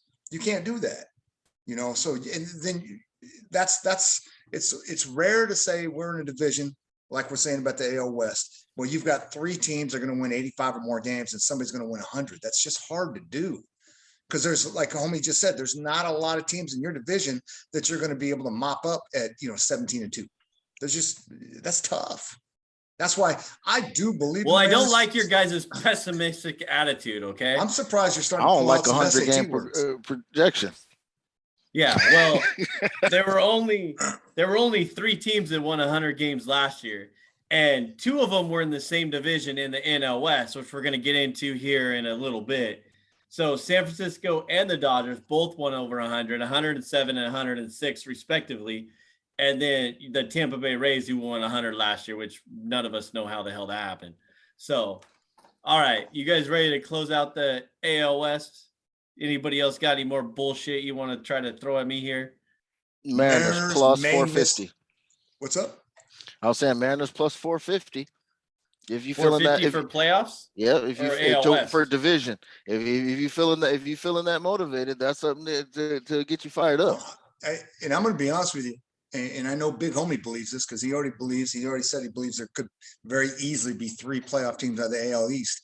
I do like the Mariners. I do believe they're an improved team, but they might not make the postseason.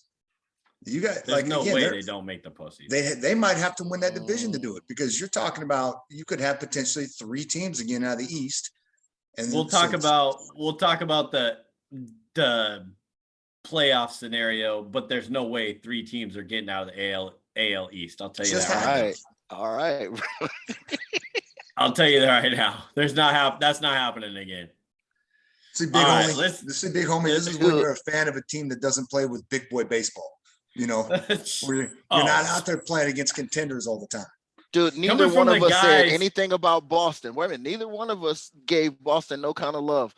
And their win projection is better than everybody else in this division you're talking about. And we just gave the Red Sox 0 love in the NL East, right? We didn't even give them a whisper. Yep. That's because they don't deserve it. Not their win total. The Vegas is come on, dog. Vegas don't know shit. They're just on the hype from all those clowns over on the East Coast, like the clown that lives in the Tri-Cities. They pay people in Vegas. Is the East Coast that pays? Yeah, they pay people in Vegas to do this, and those casinos don't lose money. So clearly, they know what the hell they're talking about. They have no idea. Under Boston 85.5. That's all I got to say. And they won't make the playoffs. Spoiler for you. Yo, if 4 teams from that division make the damn playoffs. 4 teams from that division, you are tripping. There is no fucking way that's happening. Oh, there's no way? Oh, there's definitely no a way. way. There's no way. Even with 6 playoff teams, there's no way. I'm just saying there's a way. No, okay? There is no way. There is no way. I don't know what kind of drugs you're taking, but there are no way that drugs. You just said the Mariners are going to win 100 games. There's no drugs there. That's just alcohol. I'm telling you, Big Homie knows this because his Dodgers are elite. They're in a tough division with the Giants and the Padres. Yep. The AL East. There's no team elite like the Dodgers. And they still won 100 games. That division is still tough. I don't, man. This is the same fucking conversation we had last year, where the division is going to beat up on the division, and they're not going to win 100 games. The Mariners are going to win 100 games. We just showed you that it could happen because the fucking Dodgers and the Giants both won 100 fucking games last year. Did they not? They probably went undefeated against everybody else. Win 100 games last year. And probably went undefeated against every one of those bottom feeders. And I don't know if the Mariners aren't what the Dodgers and Giants were last year. They're not going to go undefeated against bottom feeders. You don't know that. The season isn't over yet. He's hoping to God that the Mariners pull out one of them Giants moves like the Giants were last year. He wants them to be like what happened? Where did this come from? We have no idea. They're on track to win 105 games this year. Yeah, I don't know, bro. I don't know. You know what I'm saying? I don't know. Good Ichiro team is not walking through that door. Yeah. All right, let's see, idiots. Let's roll through this. Let's roll through this NL. All right, you clowns. Mark Langston is not walking through that door right now. You're killing Ken me. Griffey Jr. is not going to hit you 45 home runs in center field. And Alvin Davis is not walking through that damn door right now. Neither is Harold Reynolds. I just saw a photo from some former students that took a picture with Jay Buhner like last week. Hey, he ain't walking through that door. By the way, Jay Buhner looks a lot more like you and I do right now. He's really big in the center. Love and life. All right, you clowns. You guys done? Hey, no, I'm not done yet. What's a friendly little bet we gonna make here? When the Mariners win 100 games this year, I don't even want the over 80. I'm giving you motherfuckers 27 and a half games. You want to take him because when he gets fired up like this fool told me that the Jets was going to beat Tampa Bay last year outright. And they almost fucking did. But they didn't. But they didn't. So if they win 99 games, you're going to feel good when you have to break us off, whatever you betting right now. Or I did kind of feel good when they only lost by 3. Wow. Yeah, that's you named the bet. You named the bet, homie. We'll revisit that. How about we shave our heads? Oh wait, we already. Yeah. Why? That. Yeah. Why would we do that?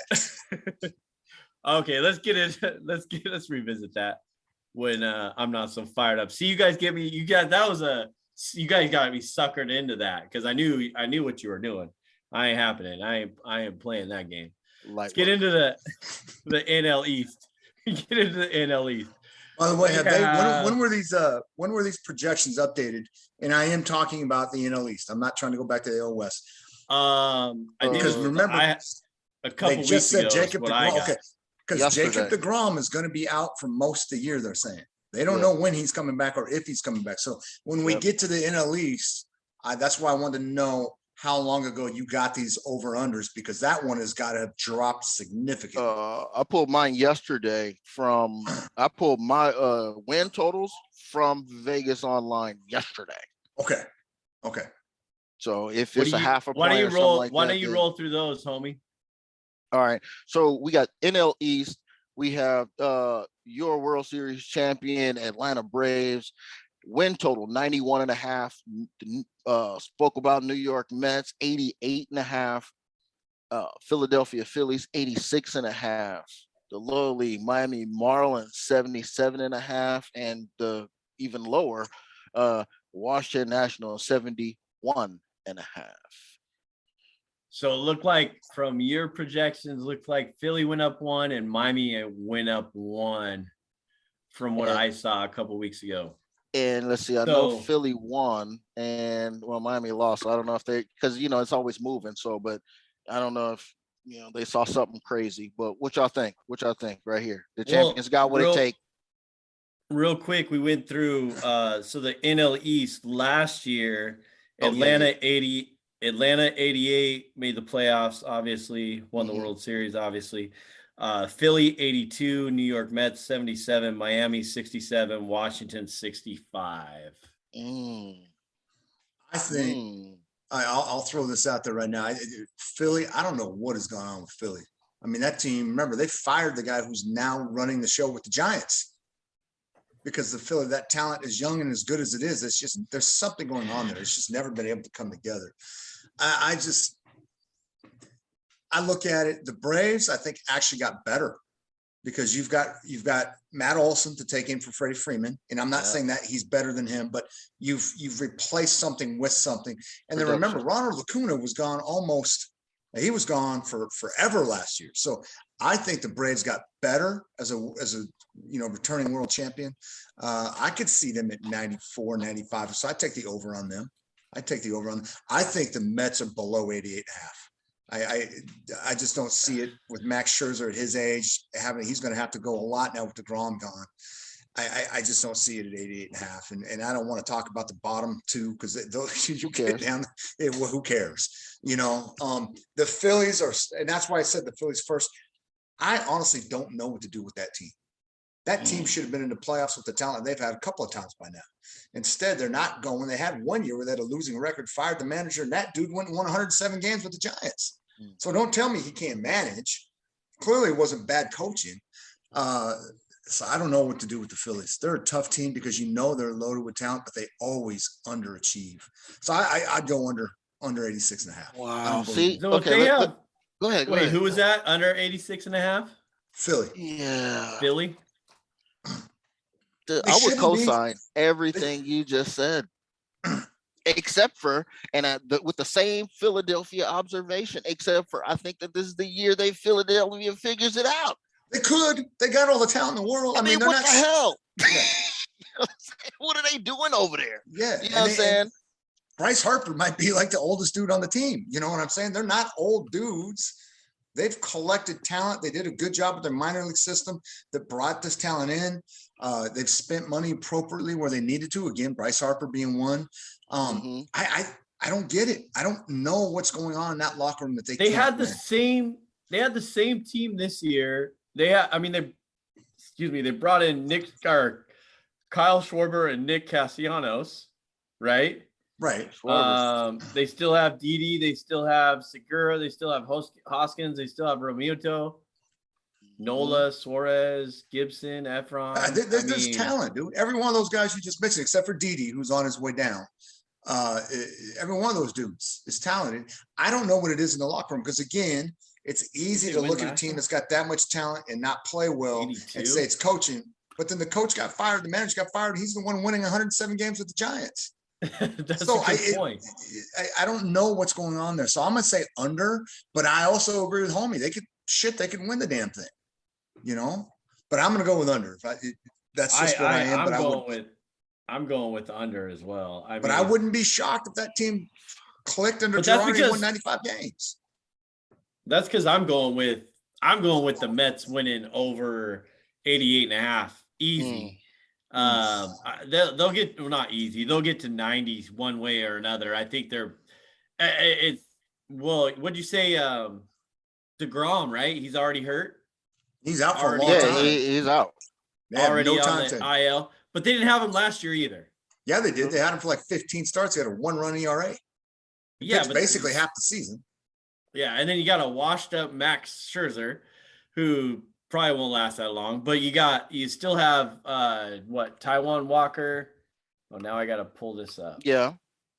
Oh, let's not forget Philly. They got Zach Wheeler too. Speaking of the Mets, they got him a couple years back. I mean, Philly, man, they're so talented, but they always underachieve. Ooh, yeah, I forgot they got Carlos Carrasco too from the Cleveland Guardians last year, right? So he hasn't. And then they got Bassett from.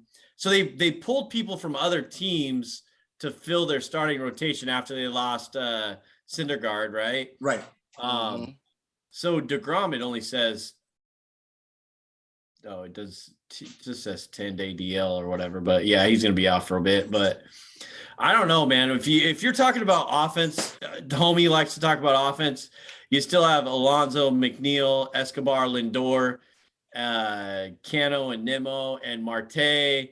And I swear to God, why in the fuck is Robinson Cano still even relevant in this league right now? Is he on the active roster? He actually played the other day, I think. I haven't looked into it, but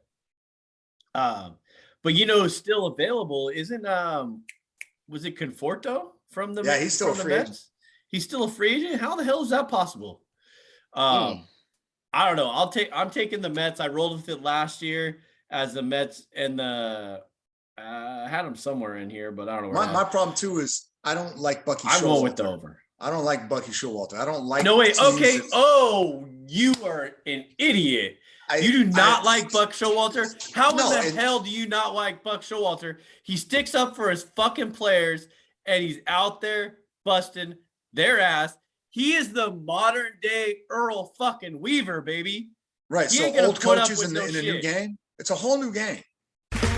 Okay, round two. Name something that's not boring. A laundry? Ooh, a book club. Computer solitaire, huh? Ah, sorry, we were looking for Chumba Casino. That's right. ChumbaCasino.com has over 100 casino-style games. Join today and play for free for your chance to redeem some serious prizes.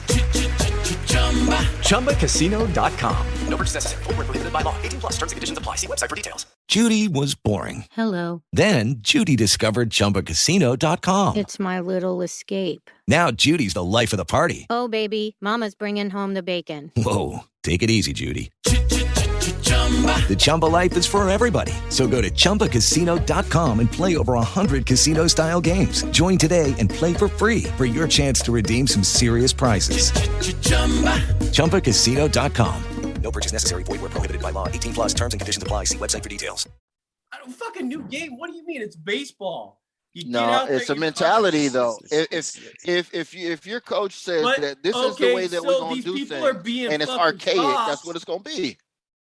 Okay, it's not archaic. It's not archaic. Baseball is not archaic when your team is sticking up for each other and you're building that camaraderie. Do you want your fucking player getting hit in the fucking mouth with a baseball and just to go to first base? Hey, Jason, let me tell you how bad Bucky Showalter is. He couldn't win the World Series with that Yankees squad that he got fired over. A year later, they start their next run of world championships with Joe Torre. Wow. So he doesn't. And then his other managerial job was with Baltimore. I mean, I was gonna say he just came from Baltimore. Hey, all I'm saying is that 2 years ago. It's not. Look at how unsuccessful old coaches are in today's game. How do we know he can change with the attitudes and the things that go on now in today's? I hate this unwritten rule shit, and he's going to be one of those guys. I get what you're saying, but my point is that there are always trends that roll through, right?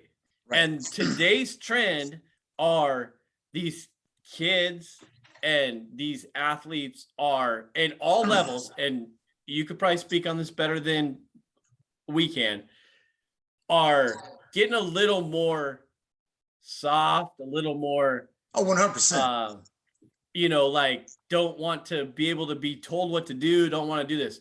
So my point is maybe he not changing the game or changing it or turning it up, just turning over the trend and just being like pulling a little more fire into this. Because when I saw that Buck Showalter thing, I had this in my notes, and I'm glad you brought this up, because I really believe that is how baseball should be played. You have to be able to, if your player gets hit in the fucking face 3 times in 2 games, there's 3 headhunters. I love the game of where pitchers throw inside. I love the game where players can get hit. That's great. But if you're getting hit in the head and your manager doesn't like it, then you have to be able to. That's not the part I'm arguing about. Doug, are you basing your argument over the fact that baseball is baseball and baseball responds like baseball responds? Or are we talking about production on the field? Which one are we talking about over here? Which one are we really talking about? That elevates production on the field. When's the last time Buck Showalter had to deal with a $35 We're million not talking about Buck We're talking about Buck Showalter making his players better. But I knew he was going to shit on Buck Showalter though, because he's the only coach who couldn't win a title with the Yankees. I knew that he was going to shit on Buck Showalter. Even Girardi got us one. That's what I'm saying. I knew he was going to shit on Buck Showalter, but no, this is what I'm saying. If I was to say anything, you know what we were talking about before this. Look at all of these arms that they got in New York, right? So now you're reliant on arms when the game is not about arms. Are you trying to tell me that this roster, which you just called out, what the fuck is Robin Cano still doing around here, is supposed to do anything for you in this game, this current 2022 game? And I'm telling you that, I'm telling you, Philly has lumber, right? So this is all I'm saying. You're relying on pitchers who are all going in a downward spiral in terms of production. They're not, blanking people like it used to be. So I would lean towards Philly with the potential for them bats to light up rather than this staff to start shutting people down. That's just common sense. Yeah. To me, You know what I'm saying? In terms of what I think is going to happen with a team, because that's a whole lot of arms on there that they're relying on and waiting to come back and all of this. You know what I mean? I don't know that, but these bats is going to be here for a minute. I got I don't think I'm gonna tell you, I got Atlanta on the down, even though they're better, because you still have to wait for Acuna Jr. to get back. Right. You don't know what he's going to be like off that ACL. That first year back is always different. Yep. But I got them making it. I think the Phillies, like I said, are going to find their way. I think that's a smart play. It's a heavy like for me at that over 86 and a half. Over 86 and a half, because I think that they're going to pull it together, and I think that they're going to pull some of these wins away from the expectation of what the Mets are going to do, because we just saw Max get shelled the hell up and pulled the other day. Now they came back and won, but he got snatched. Well, he wasn't even there long enough to be one of the real true blue Dodger fans. Man, the Dodger boys, man, you know, he wasn't there long enough. He was a rental gun. I'm gonna find some clips from the past episodes that says Max is my boy. No, I said Spin God was the G. You know what I'm saying? You got the wrong guy. I can't wait till we get into the Dodgers, because I want to talk about Spin God. I love the Spin God. Spin God can throw for my team anytime. Hey man, here's what I will close out on Bucky Showalter. In today's game, do you want Bucky Showalter coaching your team, or do you want Dave Roberts? Not because Dave Roberts has got a World Series title. I'm talking in terms of how a guy manages today's athletes. Because you did say today's kid. I'll take Buck Showalter all day. No, over Dave Roberts. Dave Roberts I'd take Dave Roberts' team. Dave Roberts, I would take Dave Roberts 100 times out of Dave Roberts doesn't coach his fucking team, bro. Here's what crazy. You were bringing up today's athletes. Yeah. You don't have to be a great coach. What you have to be able to do is manage the locker room. You have to be able to manage and massage that $35 million ego, that other guy that's $30 million. What do you think Aaron Boone's going to be doing this year with the Yankees? He's going to be massaging Aaron Judge, who just turned down $30 million a year. He's going to have to make him feel good. He doesn't have to coach well. He's got enough talent. I got to massage. I'm not about making the fucking player feel good. I'm about making a fucking player do his fucking job. I don't think not by being a fucking dictator. Oh, now you're getting me fired up, because now you just hit a fucking. Well, I got a name for you. We talking about just on his theme of managing that. What happened to the San Diego Padres last year with boy Bob Melvin? He can't handle it. They about to whoop each other's ass in a damn dugout on national TV. Because he couldn't. He did not understand how to manage talent. You can't just have a $300 million third baseman go play and then like try to be a hard ass or try to do what you got to make sure these guys are happy. And I know you may not like that, Jason, but that's the world we're in with athletics. You're not putting that towards your players as far as like the hard ass mentality and all that. You could still massage them. You could still do that. It just shows that you're sticking up for your players, right? And that's all I'm saying. In all reality, that's all I'm saying, is that you're sticking up for your players. Because what happens, maybe Buck Showalter, whatever manager he is, right? Maybe he is the misogynistic David Roberts manager in the dugout, but then he saw someone like nudge him and be like, huh? I was gonna say, you might want to change the misogynistic thing. Okay, whatever. He's not cheerleaders in the dugout, but you know what I'm saying? Like, okay, maybe he heard someone grumble and say, like, man, they hit us for the third time. What the fuck? This is bullshit, kind of thing. And then he just said, you know what? Next time they get hit, I'm gonna have to go out there and do it. It's the Lou Piniella. It's the new Lou Piniella personality. It's the Earl Weaver, but maybe a little keyed down, right? So I'm just saying, stick up for your players, talk to them, do what you have to do to make them better. And of course, yeah, it's obviously about the locker room camaraderie, which you get from the players and the team and how you treat them. It's just like it is in any fucking business, right? If you treat your people good, if you treat your players good, then they perform better. I'm just going to stop right there because I'm just going to stop right. Oh, okay. Stop right there before I get in trouble. But that's all I'm saying is that it is, it's not bad for a manager to stick up for your team. Oh, I agree with that.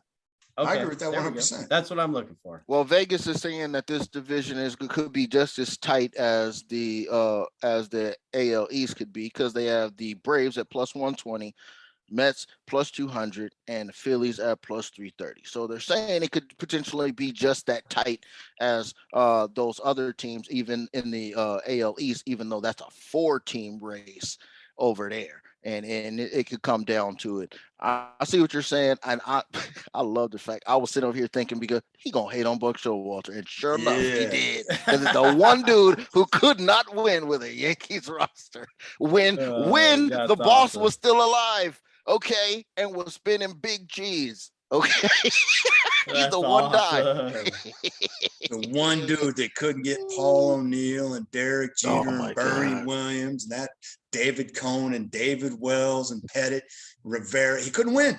Couldn't get it done. I remember. All right, you guys. You should be excited because I believe the last game he coached was that 95 with Griffey sliding across the plate. Yanks were out. Wow. Yeah. All right, hey, let's close this out. Let's call it a day. We don't need to talk about the NL West. We'll see y'all later. We'll peace out, and we'll just roll on. It's worth talking about, to be honest with you. It's worth talking about. We have one more division, I guess. Yeah, it's worth talking about. Actually. Yeah, we just got to the NL.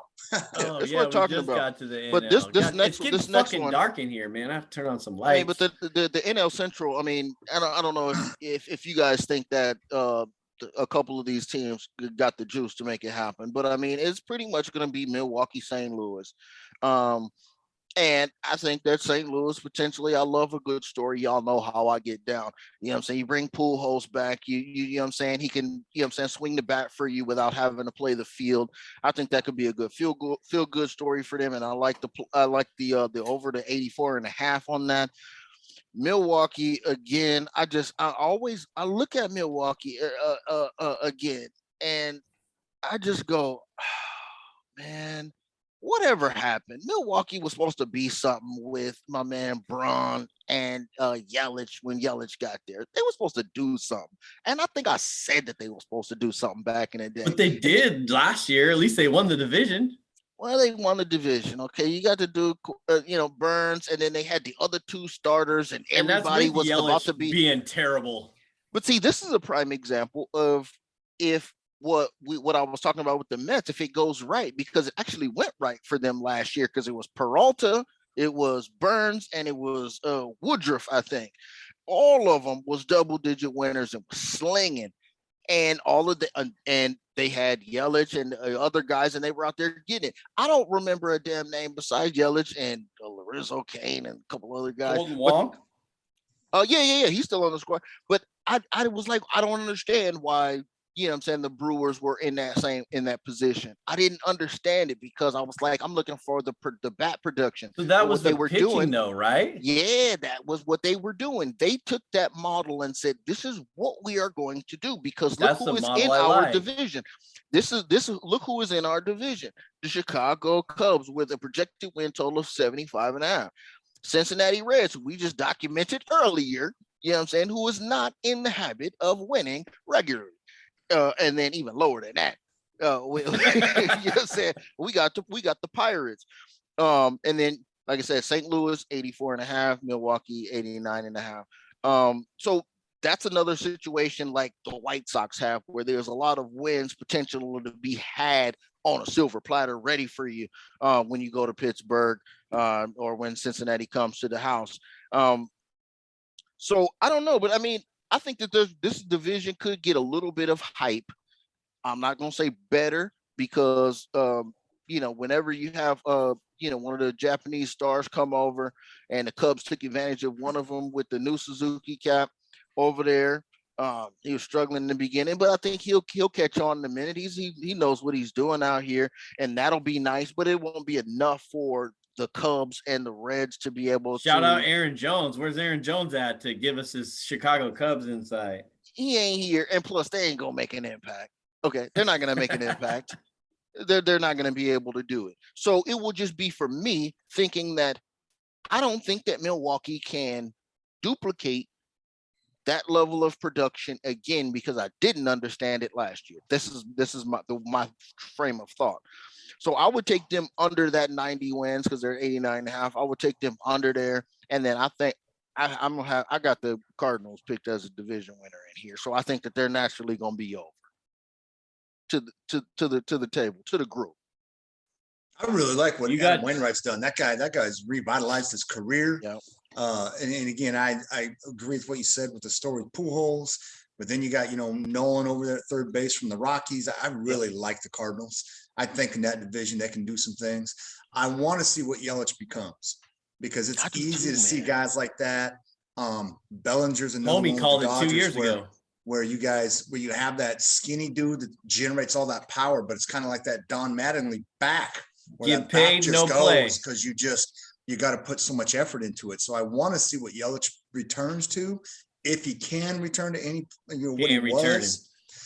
So Yelich is a big question mark right now, which I didn't think 2 years ago I would say that when he was in the MVP race, or 3 years ago, whatever it was. They gave him that damn money.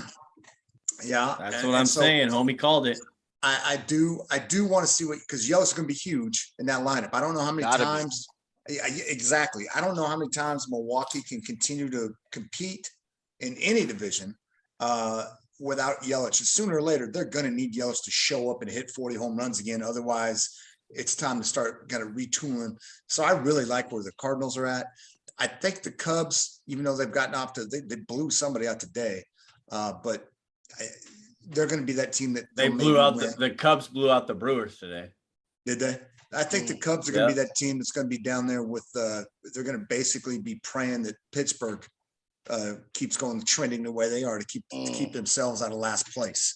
Well, I'm just going to throw this. I'm going to throw this out there. I'll say Pittsburgh is an under 64.5 win team this year. Okay, round two. Name something that's not boring. A laundry? Ooh, a book club. Computer solitaire, huh? Ah, sorry, we were looking for Chumba Casino. That's right, ChumbaCasino.com has over 100 casino-style games. Join today and play for free for your chance to redeem some serious prizes. ChumbaCasino.com. No purchase necessary. Void where prohibited by law. 18+ terms and conditions apply. See website for details. What did we just talk about earlier? And I agree. The only reason I'm going to say over, I agree with you.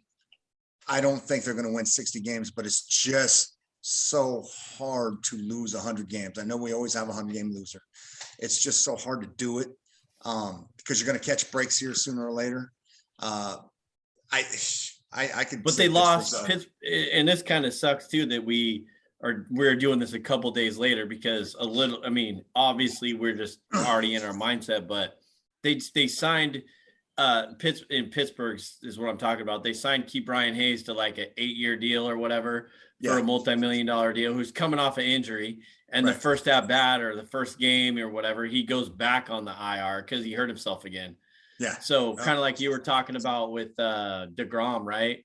It's like, these players get injured and stuff. They give them this money, but I think Pittsburgh's going to be one of those teams that is just not gonna be good and just roll down the hill and see what were they aren't they the last place or the salary wise?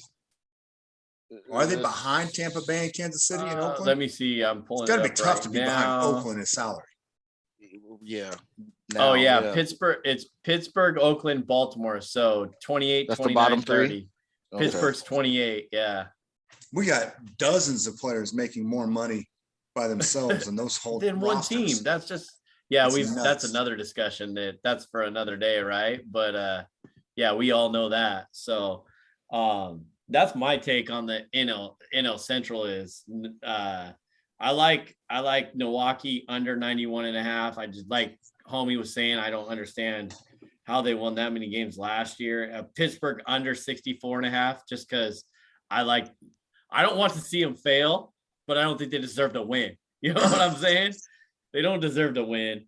And I think I don't even know the division winner in there. Homie, you said St. Louis? It's got to be St. Louis. It's got to be St. Louis. I mean, that lineup. I mean, you got Goldsmith still there. Molina. I mean, the catcher, he's still on his last leg, but he come through. He can swing a heavy bat. Pujols is still there. They got. I'm not even gonna put anything out there. I'm not even putting anything out there. I'm gonna play this one null and void because it should be anybody you're gonna but make a St. pick. Louis and Milwaukee. You're gonna make a pick live on air. You're gonna make a pick. We're even though Milwaukee, I said Milwaukee would be under 91.5. I still think they win the division then. All right, no sir. I got just in spite.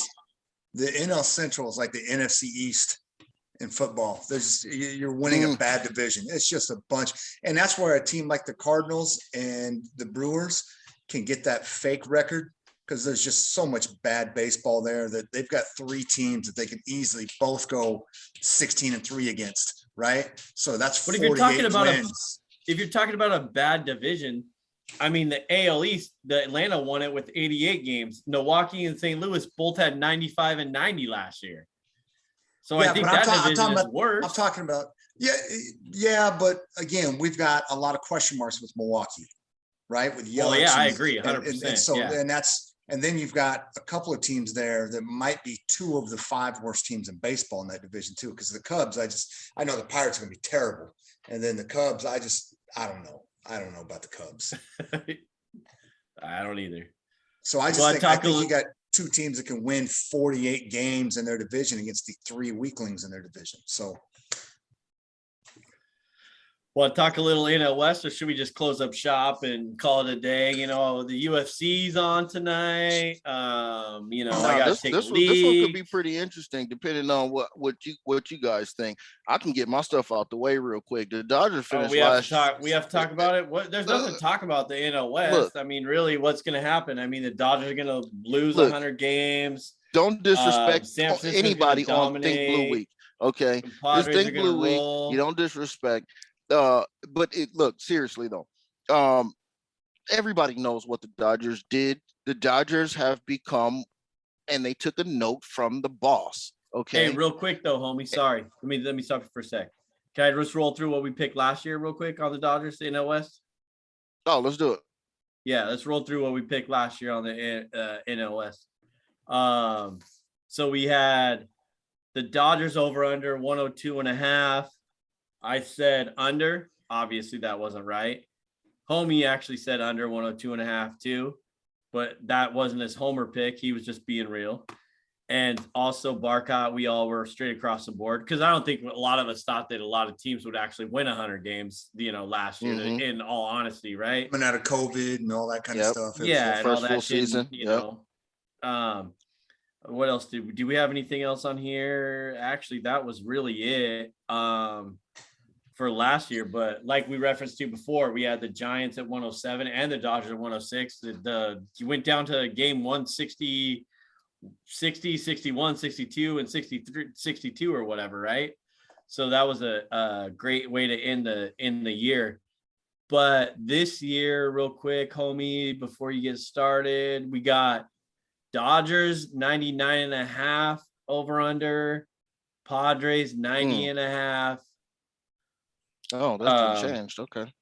Giants 85.5, Rockies 69.5, and Arizona 66.5. And also, when we get into the this NL West, I just want to give another shout out to Kim Porton for her question. So when we talk about the Padres, we reference this. What happens to Tatis or Abrams when Tatis gets back? Does he get a shortstop back from Abrams if he's hitting well, if he's not hitting well? And does Tatis get moved to the outfield? First of all, before you get started, homie, and we'll get into this again, Tatis needs to stay off the motherfucking motorcycles. But what do you got, homie? We'll get into the Padres in a second.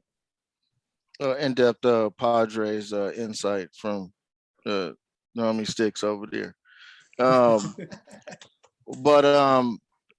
So the Dodgers, I don't know, to some people surprised last year, I'm saying, won 106 games. I'm looking at it like this. Let's look at addition by subtraction. What are we looking at right now? Dodgers? Yep. We're going to talk about the Dodgers. Win total, you had 99.5. I had 98.5, but I don't think that really matters. Because I think if anybody thinks that a team is going to win 100 games, it's probably this Dodgers team, right? So it's then just how far ahead do we think that this is going to be? So like I'm going with the theme of addition by subtraction. We don't have the issues going into the season that we had last year, number one, and we make Clayton Kershaw take a step back and we get rid of Kenley Jansen. Okay. That he hasn't been good for years anyways. Thank you. And that's been documented that I've said this. Okay. So, and you let some of my young guys go ahead and get some shine. Dustin May, he's going to start off big redhead flying tomato, Sean White looking dude. You know what I'm saying? Going to go get busy out there, but he's going to start out on the DL, right? You got Haney out there who's going to eat. And then Julio Urias was a surprise last year to be leading the league in wins for as long as he did. That's mass production from him. And I've been saying Walker Buehler is going to be the man. He reminded me of young Oral Hershiser. Okay. So he's out here. He's going to gobble up. These are guys who will gobble up innings because they have the ability to go through strength. Now, if we know what it is. You get pulled. So that's the staff. We're not relying on these dumb names. They just ran back out and they got arms. What's my man's name? Kimbrel, who I was talking about the other day. I would just brought his name up randomly. You know what I mean? And then next thing you know, the Dodgers messed around and bring him in. So I think subtraction of all of that madness, and then you add the full complement of having Trey Turner go ahead and be able to just jump in there and play short if you want to. I think we got something good here. So I say, here's the magic number for you. They said Vegas is saying 99.5. So they're, you know what I'm saying? I don't know why they would do that. I would have jacked that number the hell up. They did 106 last year. You add Freddie Freeman. You add a full year with Trey Turner. I think Cody Bellinger's going to get snatched if he don't get his swing together, to be honest with you, straight up. But at the same time, ask about him. But at the same time, I think my boy Max Muncy, he's feeling himself. And Chris Taylor, he's going to take a big, huge step forward because they rely on him in the playoffs. He's seen. Let's just throw some shade real quick on Cody Bellinger. By the way, this dude goes from. What you got to say about him? 2019 hits 47 home runs. 2020 hits 12. Obviously, a simulated season. Yeah. And then he hit like 12 last year. And didn't he hit below 200 last year? Or did he have, because for a long time he was down into 150. Now, granted, he came from a big leg injury, but he had like a his shoulder when he popped it out or whatever. No, he came in, he had fractured his leg going into the spring training. What are you saying? What you saying? What you thought he was? What you think he on juice or something? I mean, what are you intimating? No, I'm just saying he hit 47 home runs one year and he hasn't hit 47 combined in 2 years total after that. Okay, I mean, it's fools. They just waiting for my man is waiting for Severino to come back. He ain't played in 3 damn years or 2 years or something, and that was Tommy John. Okay, right. So, we know what it is. Right. Okay, and honestly, Big Homie did just say he's got to fix that swinger. He's probably because the Dodgers are deep, and they're not a team that's unlike Milwaukee. They don't need Bellinger. I mean, shit. If they don't go with the universal DH. They probably don't go get themselves Freddie Freeman because you already have Max Muncy. But now, because you got the universal DH, holy shit, you got two monsters, you know? And so I really think the Dodgers are under 99.5. I say over. I think the only reason Vegas didn't push it over 100 is because I think they know it's going to be 100. They just didn't want to push it over 100 and have that team that goes out and wins 120 games, and all of a sudden they've got a bunch of people they got to pay out. So we'll keep it at 99.5 and just try to keep. It's a betting thing, but they're going to win 100 easy. Well, if I was Vegas, I'd put it at 99.5 too for you suckers like that because it's going to be under 99.5 easy. Cody Bellinger's gonna get snatched, and Mookie's gonna go play center, and then they're gonna run somebody over to the right. There's gonna have to be a lot of problems for the Dodgers not to win 100. A lot. Not one injury, not two. You're gonna have to have some Oakland Raiders kind of bullshit where just random dumb shit that's a massive distraction and takes players out. I mean, that locker room would have to fall apart to not win 100 games. Dude, the combination of lineups we can put out there with 9 bats you can put on there at any given time. You know what I'm saying? Somebody is going to be the odd man out every night who wants to be an everyday guy positionally. Right. And he can't even get in at DH. They're deep. Right. Now, the one thing I will say, their bullpen is still electric. I do think rotation wise, and it's not going to matter. It's not going to matter. No, they're not even going to run it. But this Dodger rotation is probably not one of the better ones they've had in the last 10 years. But the rest of this team is just so stacked. Well, that's exactly what you were talking about, homie, right? Was like just having the offense. And I mean, when they're going to be able Trey to Turner and Freddie Freeman. I mean, what a pickup. We talked about this a few weeks ago, right? When that happened, homie, was Freddie Freeman coming over. I mean, that's a great pickup. If that's out of all the free agent acquisitions this year, in my opinion, Freddie Freeman was probably the number one on my list. Not Trevor Story, not Correa. It would have been Freddie Freeman, in my opinion. Trevor Story, no matter what team. As a pickup. And I mean, he's gonna face a lot of pressure coming to LA. So I'm gonna hit him with the Matt Stafford vibes. Okay, I'm not even gonna sweat him. You know how I am about my hometown team. You come in fresh. I'm not even gonna sweat you already right off the bat and expect you to do everything, because there's a whole lot that comes along with putting on that Dodger blue. You know what I'm saying? So I could say, and it's LA, let's find out where you're going to live, how you're going to get transport back and forth to practice games and blah, blah, blah. You know what I'm saying? On days off and all of that. It's a different kind of vibe. Okay. But here it is. Here's the magic number. 113. That's my number. 113. 106 was the number last year. And the reason why I'm going to say this is because 113 what? Wins. Okay. The hated San Francisco Giants are not going to be able to duplicate anything remotely close to what they did last year. Retirement of Buster Posey and everything else. Them dudes caught fire. And shout out to them for doing it. Because that's, again, if we take all the old school New York teams, it's the Giants, it's the Yankees, and it's the Dodgers. Right? So and that's where the rivalry comes from. So they're not going to be able to produce that. So I appreciate them catching fire and doing what they did last year, but they're not going to be able to do that again this year with San Diego trying to get together. And I think that San Diego's going to play better for a little while without Tatis. I mean, I could be wrong, but I think that for the time that Tatis is going to be out, I think they're going to play better, because clearly they could have won both of them 2 games. You know what I'm saying? The last 2 games that they just played this year so far. So, hey, what you got on them? I mean, they was 50-50 in them games. Darvish should have won that damn first game. But yeah, well, I mean, shoot, you had 2. We talked about it. You had 2 starters come out and go 6-7 innings and no hitters, and then that bullpen couldn't keep it together. I do think the Dodgers are elite.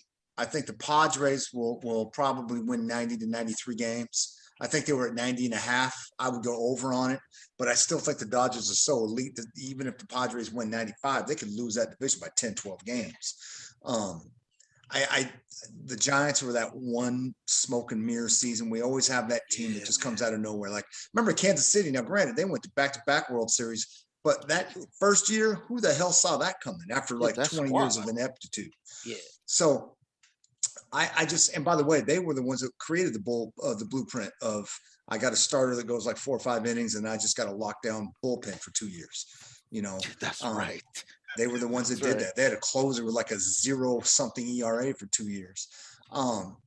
I just really don't like the rest of that division outside of the Padres. And of course, I think the Dodgers are elite. I think the Padres are a good team. I think the Padres could win a lot of divisions in baseball. They're just in the wrong one. They're just in the wrong one. They got to face a monster 19 times, and they're that one team. I think the Dodgers are heads and shoulders ahead of the Padres, but the Padres are that team that can take 5-6 wins from them. But I think the Dodgers, shit, I wouldn't be shocked if the Dodgers lost less than 20 games in their division. Hey, you look at that division. I mean, outside the Padres, what do you got? Who else is going to take 4 or 5 games from the Dodgers in that division? And a lot of games in Denver. Oh yeah, come on now with that lineup. What did you say? Arizona too. What did you say about the Dodgers, homie? Did you take the over? And what was the 113? 113. They're going to challenge the record of 116 wins this year. 113. Mark it up. I'm putting it on wax. It's on the record, fully documented. Anonymous Big Homie said that. Now, they could do that. I didn't jump out on a limb and say that they was going to shatter the 116 wins, right? 113 is the number just because of the smart moves that they were able to make and being blessed by the Major League Baseball to have 9 bats in the lineup. Because again, I'll say it: if they don't get you're not wrong. You're not wrong. If they don't get the universal DH, I don't think they go after Freddie Freeman. I really don't think they do. Because it's too crowded. Yeah, it's too crowded. Because then they'd have to turn around and trade Max Muncy. If there's no universal DH, they can't have both of them. But that DH, man, that really, you just made a great team, a monster. But again, I'm not joking. When you look at that division, even if the Padres go 6 wins against the Dodgers this year, so the Dodgers go 13-6 against the Padres, where are 14 more losses in that division? The Dodgers are not going to lose 20 games in that division. I mean, that's unheard of. No. That's unheard of. The Arizona, Colorado, and San Francisco are not going to get 15 combined wins against the Dodgers. They can't. They can't keep up with them. Ooh, what was the record last year? Weren't they? San Francisco won that series, right? Right, but I'm saying the Giants are going to regress massively. Yeah, I'm not saying they're going to have a losing season, but they're going to drop from 107 to like 88. I mean, they're not going to have a losing season. There's no way you go 107 and drop to 80. Oh, I guess that's still over 85.5. Yeah. So you're saying the Dodgers are over, or the Giants are over 85.5? Oh yeah, I think you're asking the Giants to drop 23 games to get below that. I think that's a sucker's line. You're asking a team to drop 23 games, and they didn't. It's not like they pulled an Oakland and got rid of everybody. Did they play massively over their heads? Yeah, but I just don't see the Dodgers. I got to give a world of respect to the big homie. That team. Now they got a chip too. They got a chip on the shoulder, right? They're pissed off. Yeah, they also got a COVID ship. Get the hell out of They're not the Lakers, man. They are the Lakers. They're the exact same fucking thing. No, Lakers, that's different. Lakers are like a bunch of fucking grandpas and a walker. Hey, Dodger did you guys hit on the Kim's question about Abrams and Tatis yet? Oh, Tatis keeps that job. Yeah, come on, man. There's no way that bread is not. Come on, when is the last time you seen them move that bread around? But he didn't. Tatis play the outfield last year. Yeah, but they're not going to move him out there full time. If he played outfield last year, it was CJ Abrams kid. I mean, this kid's 21 years old. I don't even know if he's ever been in the. You're not better than I would. You're not moving Tatis. You're not moving Tatis. But this dude just broke. He's having surgery on his. No, 100%. He's a knucklehead because he broke that shit 2 months before spring training, and then when he found out in February that hey, we're going to have spring training next month, I got to start training. That's when he found out. Oh shit, I can't swing a bat. He knew he broke that shit in December, and then when he went to swing bats in February, he found out. Did we not have this conversation? I swear to God, all three of us had this conversation before. Was he not one of the guys that got hurt before doing this, and then all of a sudden now, or maybe we talked about it when he got hurt? I don't remember. No, he had got that huge contract. Yeah. We talked about him getting that blowout contract. So we talked about the contract. I know what we talked about. We talked about when people get the big contracts and the details of the contract and people not being able to do stuff. Because I think we talked about that Seahawk kid. Like where we compared it to that. Yeah, we talked about somebody, and we had a bunch of people who were like, aren't supposed to ride motorcycles, can't. Jimmy Graham flies his plane, but someone not being able to fly a plane or stuff like that. You can't go skiing because you're do that, right? So I think that was part of what we talked about. And then this dude gets on a motorcycle. So we all agree that you can't give up CJ Abrams. You can't give up Tatis's spot to CJ Abrams. Correct. Even if CJ Abrams, 21-year-old kid, is playing good at second or shortstop, and you just find him another position, whether you slide him over to second, outfield, DH the kid, do what you got, but you're not going to take. Obviously, you can't slide him to third. You got $300 million sitting there. Yeah, that's what I'm saying. Unless Manny don't want to be nowhere close to him, get this boy out of here. You're right. Before I knuckle him up again and show him what's up. He bowed that boy down, man. And by the way, I'd say you keep Tatis at short too. No matter what this kid's doing, you do find another spot for him. That's a good point, Barcot. So shout out Kim. Thank you very much for your question. We appreciate it, and you're engaging with us. All right, you guys want to pick some playoff teams real quick? What do you think? Let's do it. All right. Well, you know what? I'm going to go first. Let's watch Jason get heated again. I'm going first, but I'm not ready yet. That's the problem. Say he ain't even ready. I ain't even ready, but I don't want any of you stupid ass idiot arbitrary conversations to sway me in any way that I got going on. To sway you? Persuade me. That's what I meant.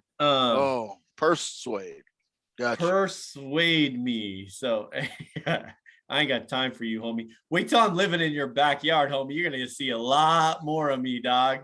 How you gonna like that? Yeah, let's see how that works with the sprinklers. I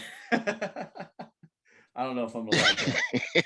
Let's go with the AL East. So you gonna break down the format real quick. Let's go division. We'll all each pick a division winner, and then we'll each pick one wild card team. And I'll go first. Well, each wild card team rotation. You know what I'm saying?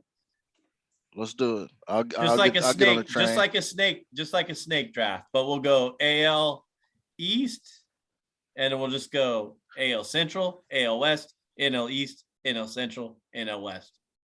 Follow me? Let's go. I'll jump in a moving car. Let's go. All right, AL East. I'm going with Toronto.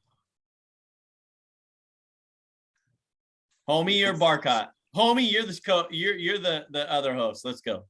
No, I mean, I think that we mentioned before that I think we would all be in agreement on Toronto winning the division. Yeah, I think so. Absolutely. All right, AL Central. We all got White Sox, right? Ease. No time necessary. All right. Well, West, I got Mariners. Angels. What do we got next? NL East. Holy shit. I'm going Mets. I think we both knuckleheads. Phillies. Give me Philly. Barcott? Yeah, this is a tough one. This is a tough one on me. So even though they've given me no reason to believe in them, I will go with the Phillies because they just have a massive amount of talent. Central, yikes. I hate you all. I'm going with Milwaukee again, even though I don't believe it. I know you both got St. Louis, right? Yep. Give me the STL. West, this is a tough one. Damn. Hey, it's Think Blue Week. NL West. San Diego only 79 games last year. San Francisco and Dodgers. I ain't no dummy. I'm going with the Dodgers. Yeah, I think that's a unanimous vote. Unanimous. Yep. I don't want to speak for nobody. I mean, I don't want to speak for nobody. 100%. 100%. Yeah. All right. So now we got what? We got 3 wild cards each side. Yeah. All right. My first wild card with no particular order, doesn't matter what division, obviously, right? My first wild card, I'm gonna have to roll. Let's just take Seattle off the rip, and then because you're gonna take them. They're already in the division. They're already division winners. Yeah, they can't be my wild card, fool. Oh, I wrote down the wrong thing for you. All right, go ahead. I got it. I'm taking the Yankees as my wild card. Can we all check off the Yankees getting in the wild card? Yeah, they're a playoff team. Okay. All right, then I get to go again. Woo!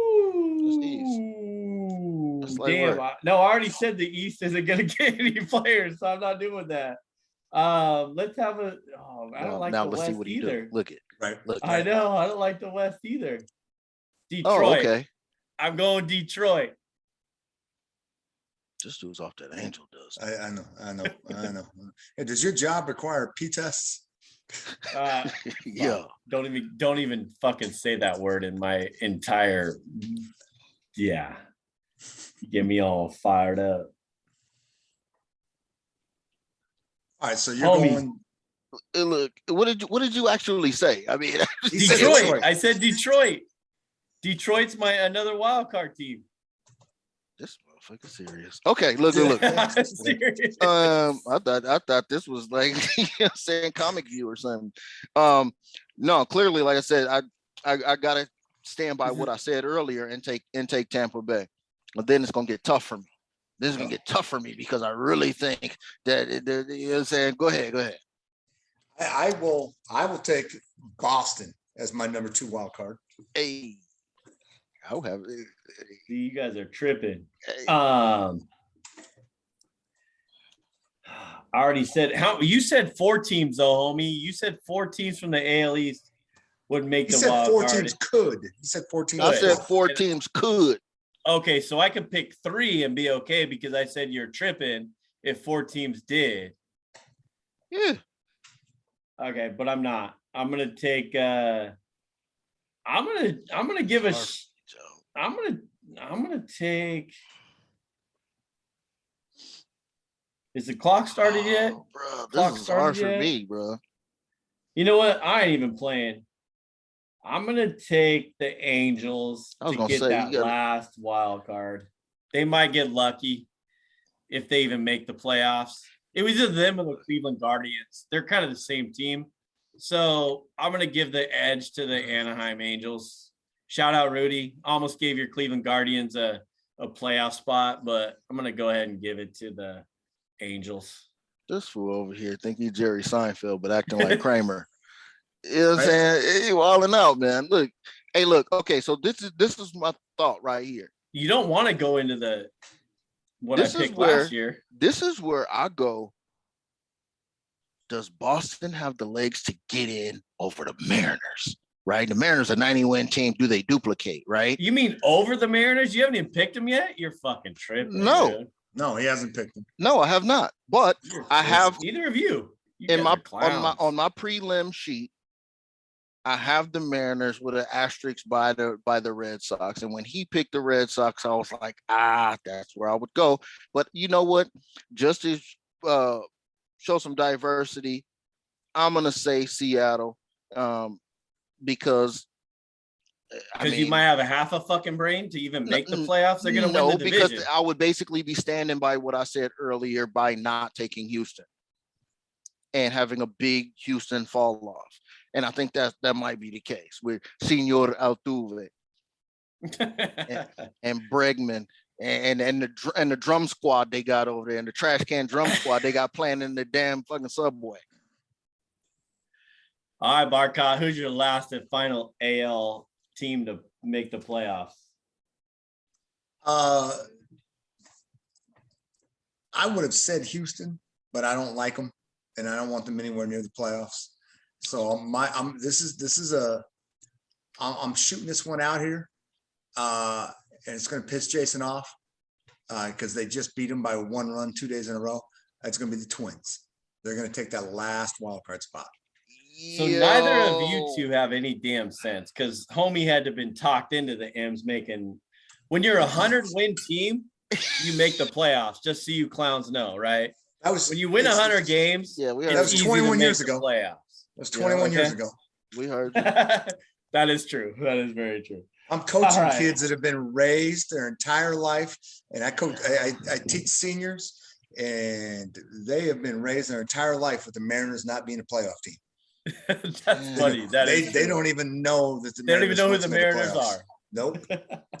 Yo, that means Tampa Bay. That means the Twins have a better record than the Rays and the Astros. Why? In my baseball brain tells me the Astros are better, but I just don't want to pick that. I don't want to pick the Astros. I can't do it. I can't put it on wax. Yeah, I can't have this documented. No. All right, all right, so we got the NL wild cards. I'm rolling with my first one as Atlanta, of course. Ditto. ATL. They get back to the playoffs, but no repeat time. Yep, Atlanta. Damn, that was quick. You didn't give me time to think about the rest of them. I'm gonna roll with the holy smokes. Padres.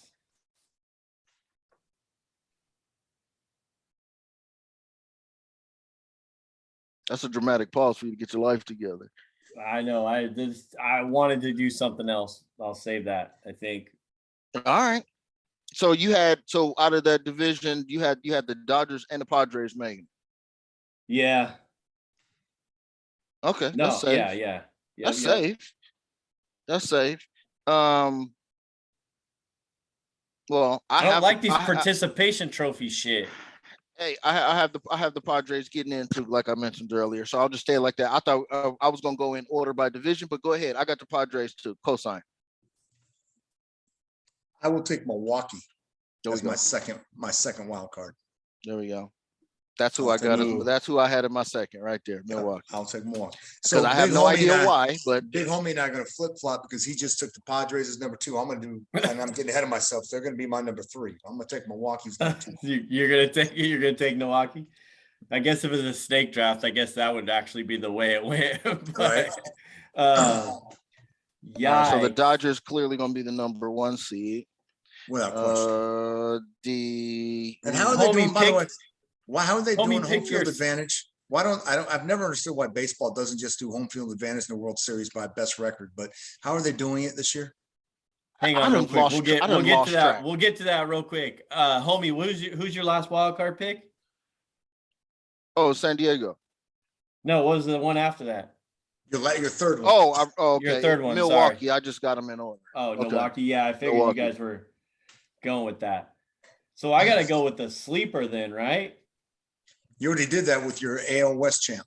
Yeah. No, I did not. Not my AL West champ. We still ain't woke. I'm going with Miami. Miami will make the playoffs. Pause for dramatic effect. Miami will make the playoffs. If this was okay, 1995, I would say Miami would make the playoffs with this roster because they can pitch, but I don't know if they can hit. And 2022 is a different creature. And I don't know score enough. Greg Counsell.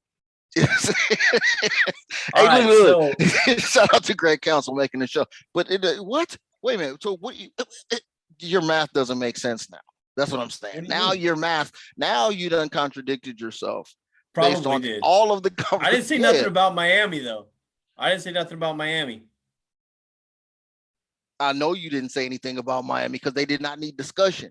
But now all of a sudden they got enough wins to get into the wild card. We all agreed when we did the NL East. We're not talking about Miami and the bottom, the Washington Nationals. We agreed. Yeah, they're going to surprise some people. They're going to have this miraculous set of wins. Yeah. And all of a sudden you got them in the playoffs.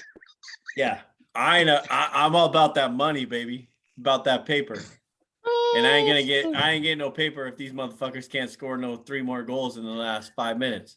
So, all right, cool. So here's the playoff scenario. Yeah, division winner gets a bye, and then the wild card is the best of 3 plays. The number 1 seed plays the 4-5 winner. Number 2 seed plays the 3-6 winner. Yeah, so just like football now. So 1 and 2 catch a bye, and then seed it down after that. I'm just looking at my sheet going, damn, I don't even know who the number 2 seed. I'm guessing I'm gonna have the number 2 seed being the Phillies, I guess. I don't even know. Or the Cards. No, not the Cards. I think Philly got the guns, man. And then I think I would do number 1 seed Toronto, number 2 seed White Sox, and then, you know what I'm saying, everybody. Oh, damn, that wild card over there, it's going to be heavy. The wild card round is going to be heavy in the AL. It's going to be serious business over there. It's going to be fun to watch, dude. I mean, the Mariners are going to be fun to watch. So when they get into that World Series trot, it's going to be all good. It's crazy how much. Well, here you go. Mariners. What are we saying? Hey, plus 2,500. To the World Series, I'm telling you. Triple up, baby. Triple up. Plus 1,800 for doing the pennant. Telling you. Once you find the right spot to roll with, you stick with it. Hey, when you bet it for 21 years in a row, it's bound to hit one day or another day. Even the sun shines on the backside of a dog's ass every now and again. Baby. You know, you could always it's just like the over in football, right? You bet the over every game. It's bound to hit one day or one time or another throughout the day. This one just takes, when you bet on the Mariners, it just takes years. It's taking half your lifetime. That is true. You sound like Chris Berman making the Super Bowl picks as the 49ers versus the Bills every single year. Right. Yeah, that too. You got to think about it for a second. You got to stop, think, ponder, investigate. Hey, when Miami wins the World Series and I'm the only one that picked them to make the playoffs, I'll expect a case of Leinenkugels from each one of you for every day for the rest of my life. And we play this back, and that would mean that you contradicted every single thing that you said. Yep. It will be the most hilarious episode of the Sports Fix. I never said anything bad about Miami. I didn't say it was so bad. I never said Derek Jeter left because they didn't want to. Derek Jeter left because he didn't want to be a part of their affiliation or their organization. No, he left because he thought it was time to start spending money. Yeah. And the ownership said no. I guarantee you that was the move. He was like, all right, we about to put a winner out on the field here. And they were like, nope. We like our money where we like it. Because what Derek Jeter did, he did a great job. I do think Derek Jeter is that rare guy that can do a great job in the front office. He fixed Miami.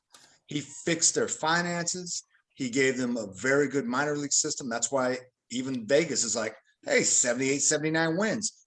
5 years ago when he showed up, Vegas was like 50 wins. 100%. And then he was like, hey, it's time to start spending money, get some big name free agents in here. And the ownership was like, man, we've been broke so long. We kind of like this money coming in. We don't want to pay nobody. Well, that's the problem when you have 97 different people in the ownership group instead of actually like an owner. Yep. Owner or too many a people, couple owners. Too many people. Too many hands in the pot, baby. Yep. 100%. You already know what's going on when they keep changing the uniforms every single year because they're trying to sell to people who are not in Miami because clearly nobody in Miami is a fan of the Marlins. So they just trying to keep making a hype uniform. They need to go back to the original D-Train, Dontrell Willis jersey with the pinstripes and the silver and teal fish. They need to quit trying to appeal to only Miami because like you just said, people in Miami don't care. They need to go back to the Florida Marlins. That's what I'm saying. The damn Greg Council jersey. You know what I'm saying? By the Andre Dawson. By the way, here's another flyer I'll throw out there. I don't know how long it's going to take. It'll be soon. by soon, I mean next couple of years, Derek Jeter will be in upper management with the New York Yankees. Oh yeah, there's right now, right? The way he handled that Marlins organization, he's going to need to come fix this one. Cashman leaves, and he comes, or are they both there? I think they're both there. I don't think Cashman's the problem. Hal's the problem. Now, I'm not saying Hal sells the team. I'm saying Hal becomes that silent owner that lets somebody else stop trying to be like his checks. Stop trying to be like his pops. There's only one version of his pops. There's only one person that's like that. You know what I mean? And everybody the Dodgers is using his model right damn now. Right. And not everybody has the cajones to do that because everybody else is thinking about, I want to keep the paper where it's at, because look at all of these other teams who are profit margins are crazy and they don't have half the draw. Nobody's wearing their fits like they wearing Yankees fitteds. Everybody's got a Yankee fitted. Right. The Dodgers and Yankees are the only two teams you can travel the whole world and people know who you're talking about. Those are the only two baseball teams. Internationally, people know who the fuck you're talking about. There, I guarantee you, there's people have no. You're clues. wrong because the Mariners are internationally as well. In Japan, but go to the rest of the world. Canada. Is that not international? Japan. I'm talking about every single country. I'm not talking about one or two countries. I'm talking. There ain't nobody in fucking Antarctica knows about the goddamn Yankees or the Dodgers. Big homie knows what I'm talking about. There ain't a country on this planet you go to and they don't know who the Dodgers and Yankees are. They know, even if they're soccer fans, they don't give a shit about baseball. They know what that logo is on your hat. Guarantee. And there's not, I don't think that there is another one outside of that rings off like that. I don't think no Red Sox, Cubs, I don't care, any of the original teams that started from day one. None of them's got the juice. Yep. None of them's got the juice. 100%. Like the good old trolley Dodgers and the Yankees. Okay. Yep. All right, fellas. Well, hey, good chat. What else? Had to hit that MLB preview. Hope everybody out there enjoyed it. Give us your comments, concerns, agreements, disagreements. Send them over here. I would love the disagreements. I don't give a fuck about any of all that, but give it to us so we can give it back and find out what you're thinking and how it's going. So we appreciate y'all. Don't forget to subscribe, rate, and review the show on whichever podcast platform you listen to. If you watch on YouTube, we appreciate y'all. Thank you very much. Go to thisisfunner.com for more podcasts and online content. Grab some merch from the Funner family while you're there. We appreciate it. Follow me on Twitter at 6015. Follow this guy at Nas Big Homie at homie_anonymous. Aaron Barcot, brah, appreciate you hanging out with us for the last 2.5 hours. Absolutely, man. Anytime. Hey, we need to do this more often where you just sit down and just chat fucking baseball, man, and just get fired up and enjoy the conversation. I'm always willing to come on, man. Even if you guys have to do it during class time, I don't give a fuck. Like the Rams say, fuck them picks. Barcot says, I only got a couple more months left of school anyway, so we'll put it up on put it on the overhead projector. And the fool probably only teaches 3 classes a day anyway, so I teach all of them, man. I even sold my planning period. I don't even have planning period. So I teach start to finish, but I mean, I don't know if teach is the word you'd use during basketball season. During basketball season, when I had to go 8 hours plus practice and games, I was like, we're going to do some easy shit today, kids. That's awesome. Hey, well, we appreciate you coming on, bro. Appreciate you. Absolutely. Hey, thank you, everybody, for listening. We all appreciate you, and give us some feedback. Use the hashtag #StixSports. Subscribe, rate, and obviously review. Homie, what you got for the people, dog? Man, I ain't got nothing except for to throw some shade on Sue Bird for flashing on the XFL for having a logo that almost looks like theirs. You know what I'm saying? Little kids in kindergarten make a logo that almost look like yours. You got to relax. They over here trying to get some money. They can't even get their company restarted again. Stop playing. You need to retire. I don't ever throw shade on the female sports, man. But Sue Bird is out of bounds for this one, man. Let the XFL live. This 100%. That was Sports Fix with Stix. Thank you for listening, and don't forget to subscribe, rate, and review the show. If you want to join the show, use the hashtag #StixandSports. Winners don't make excuses.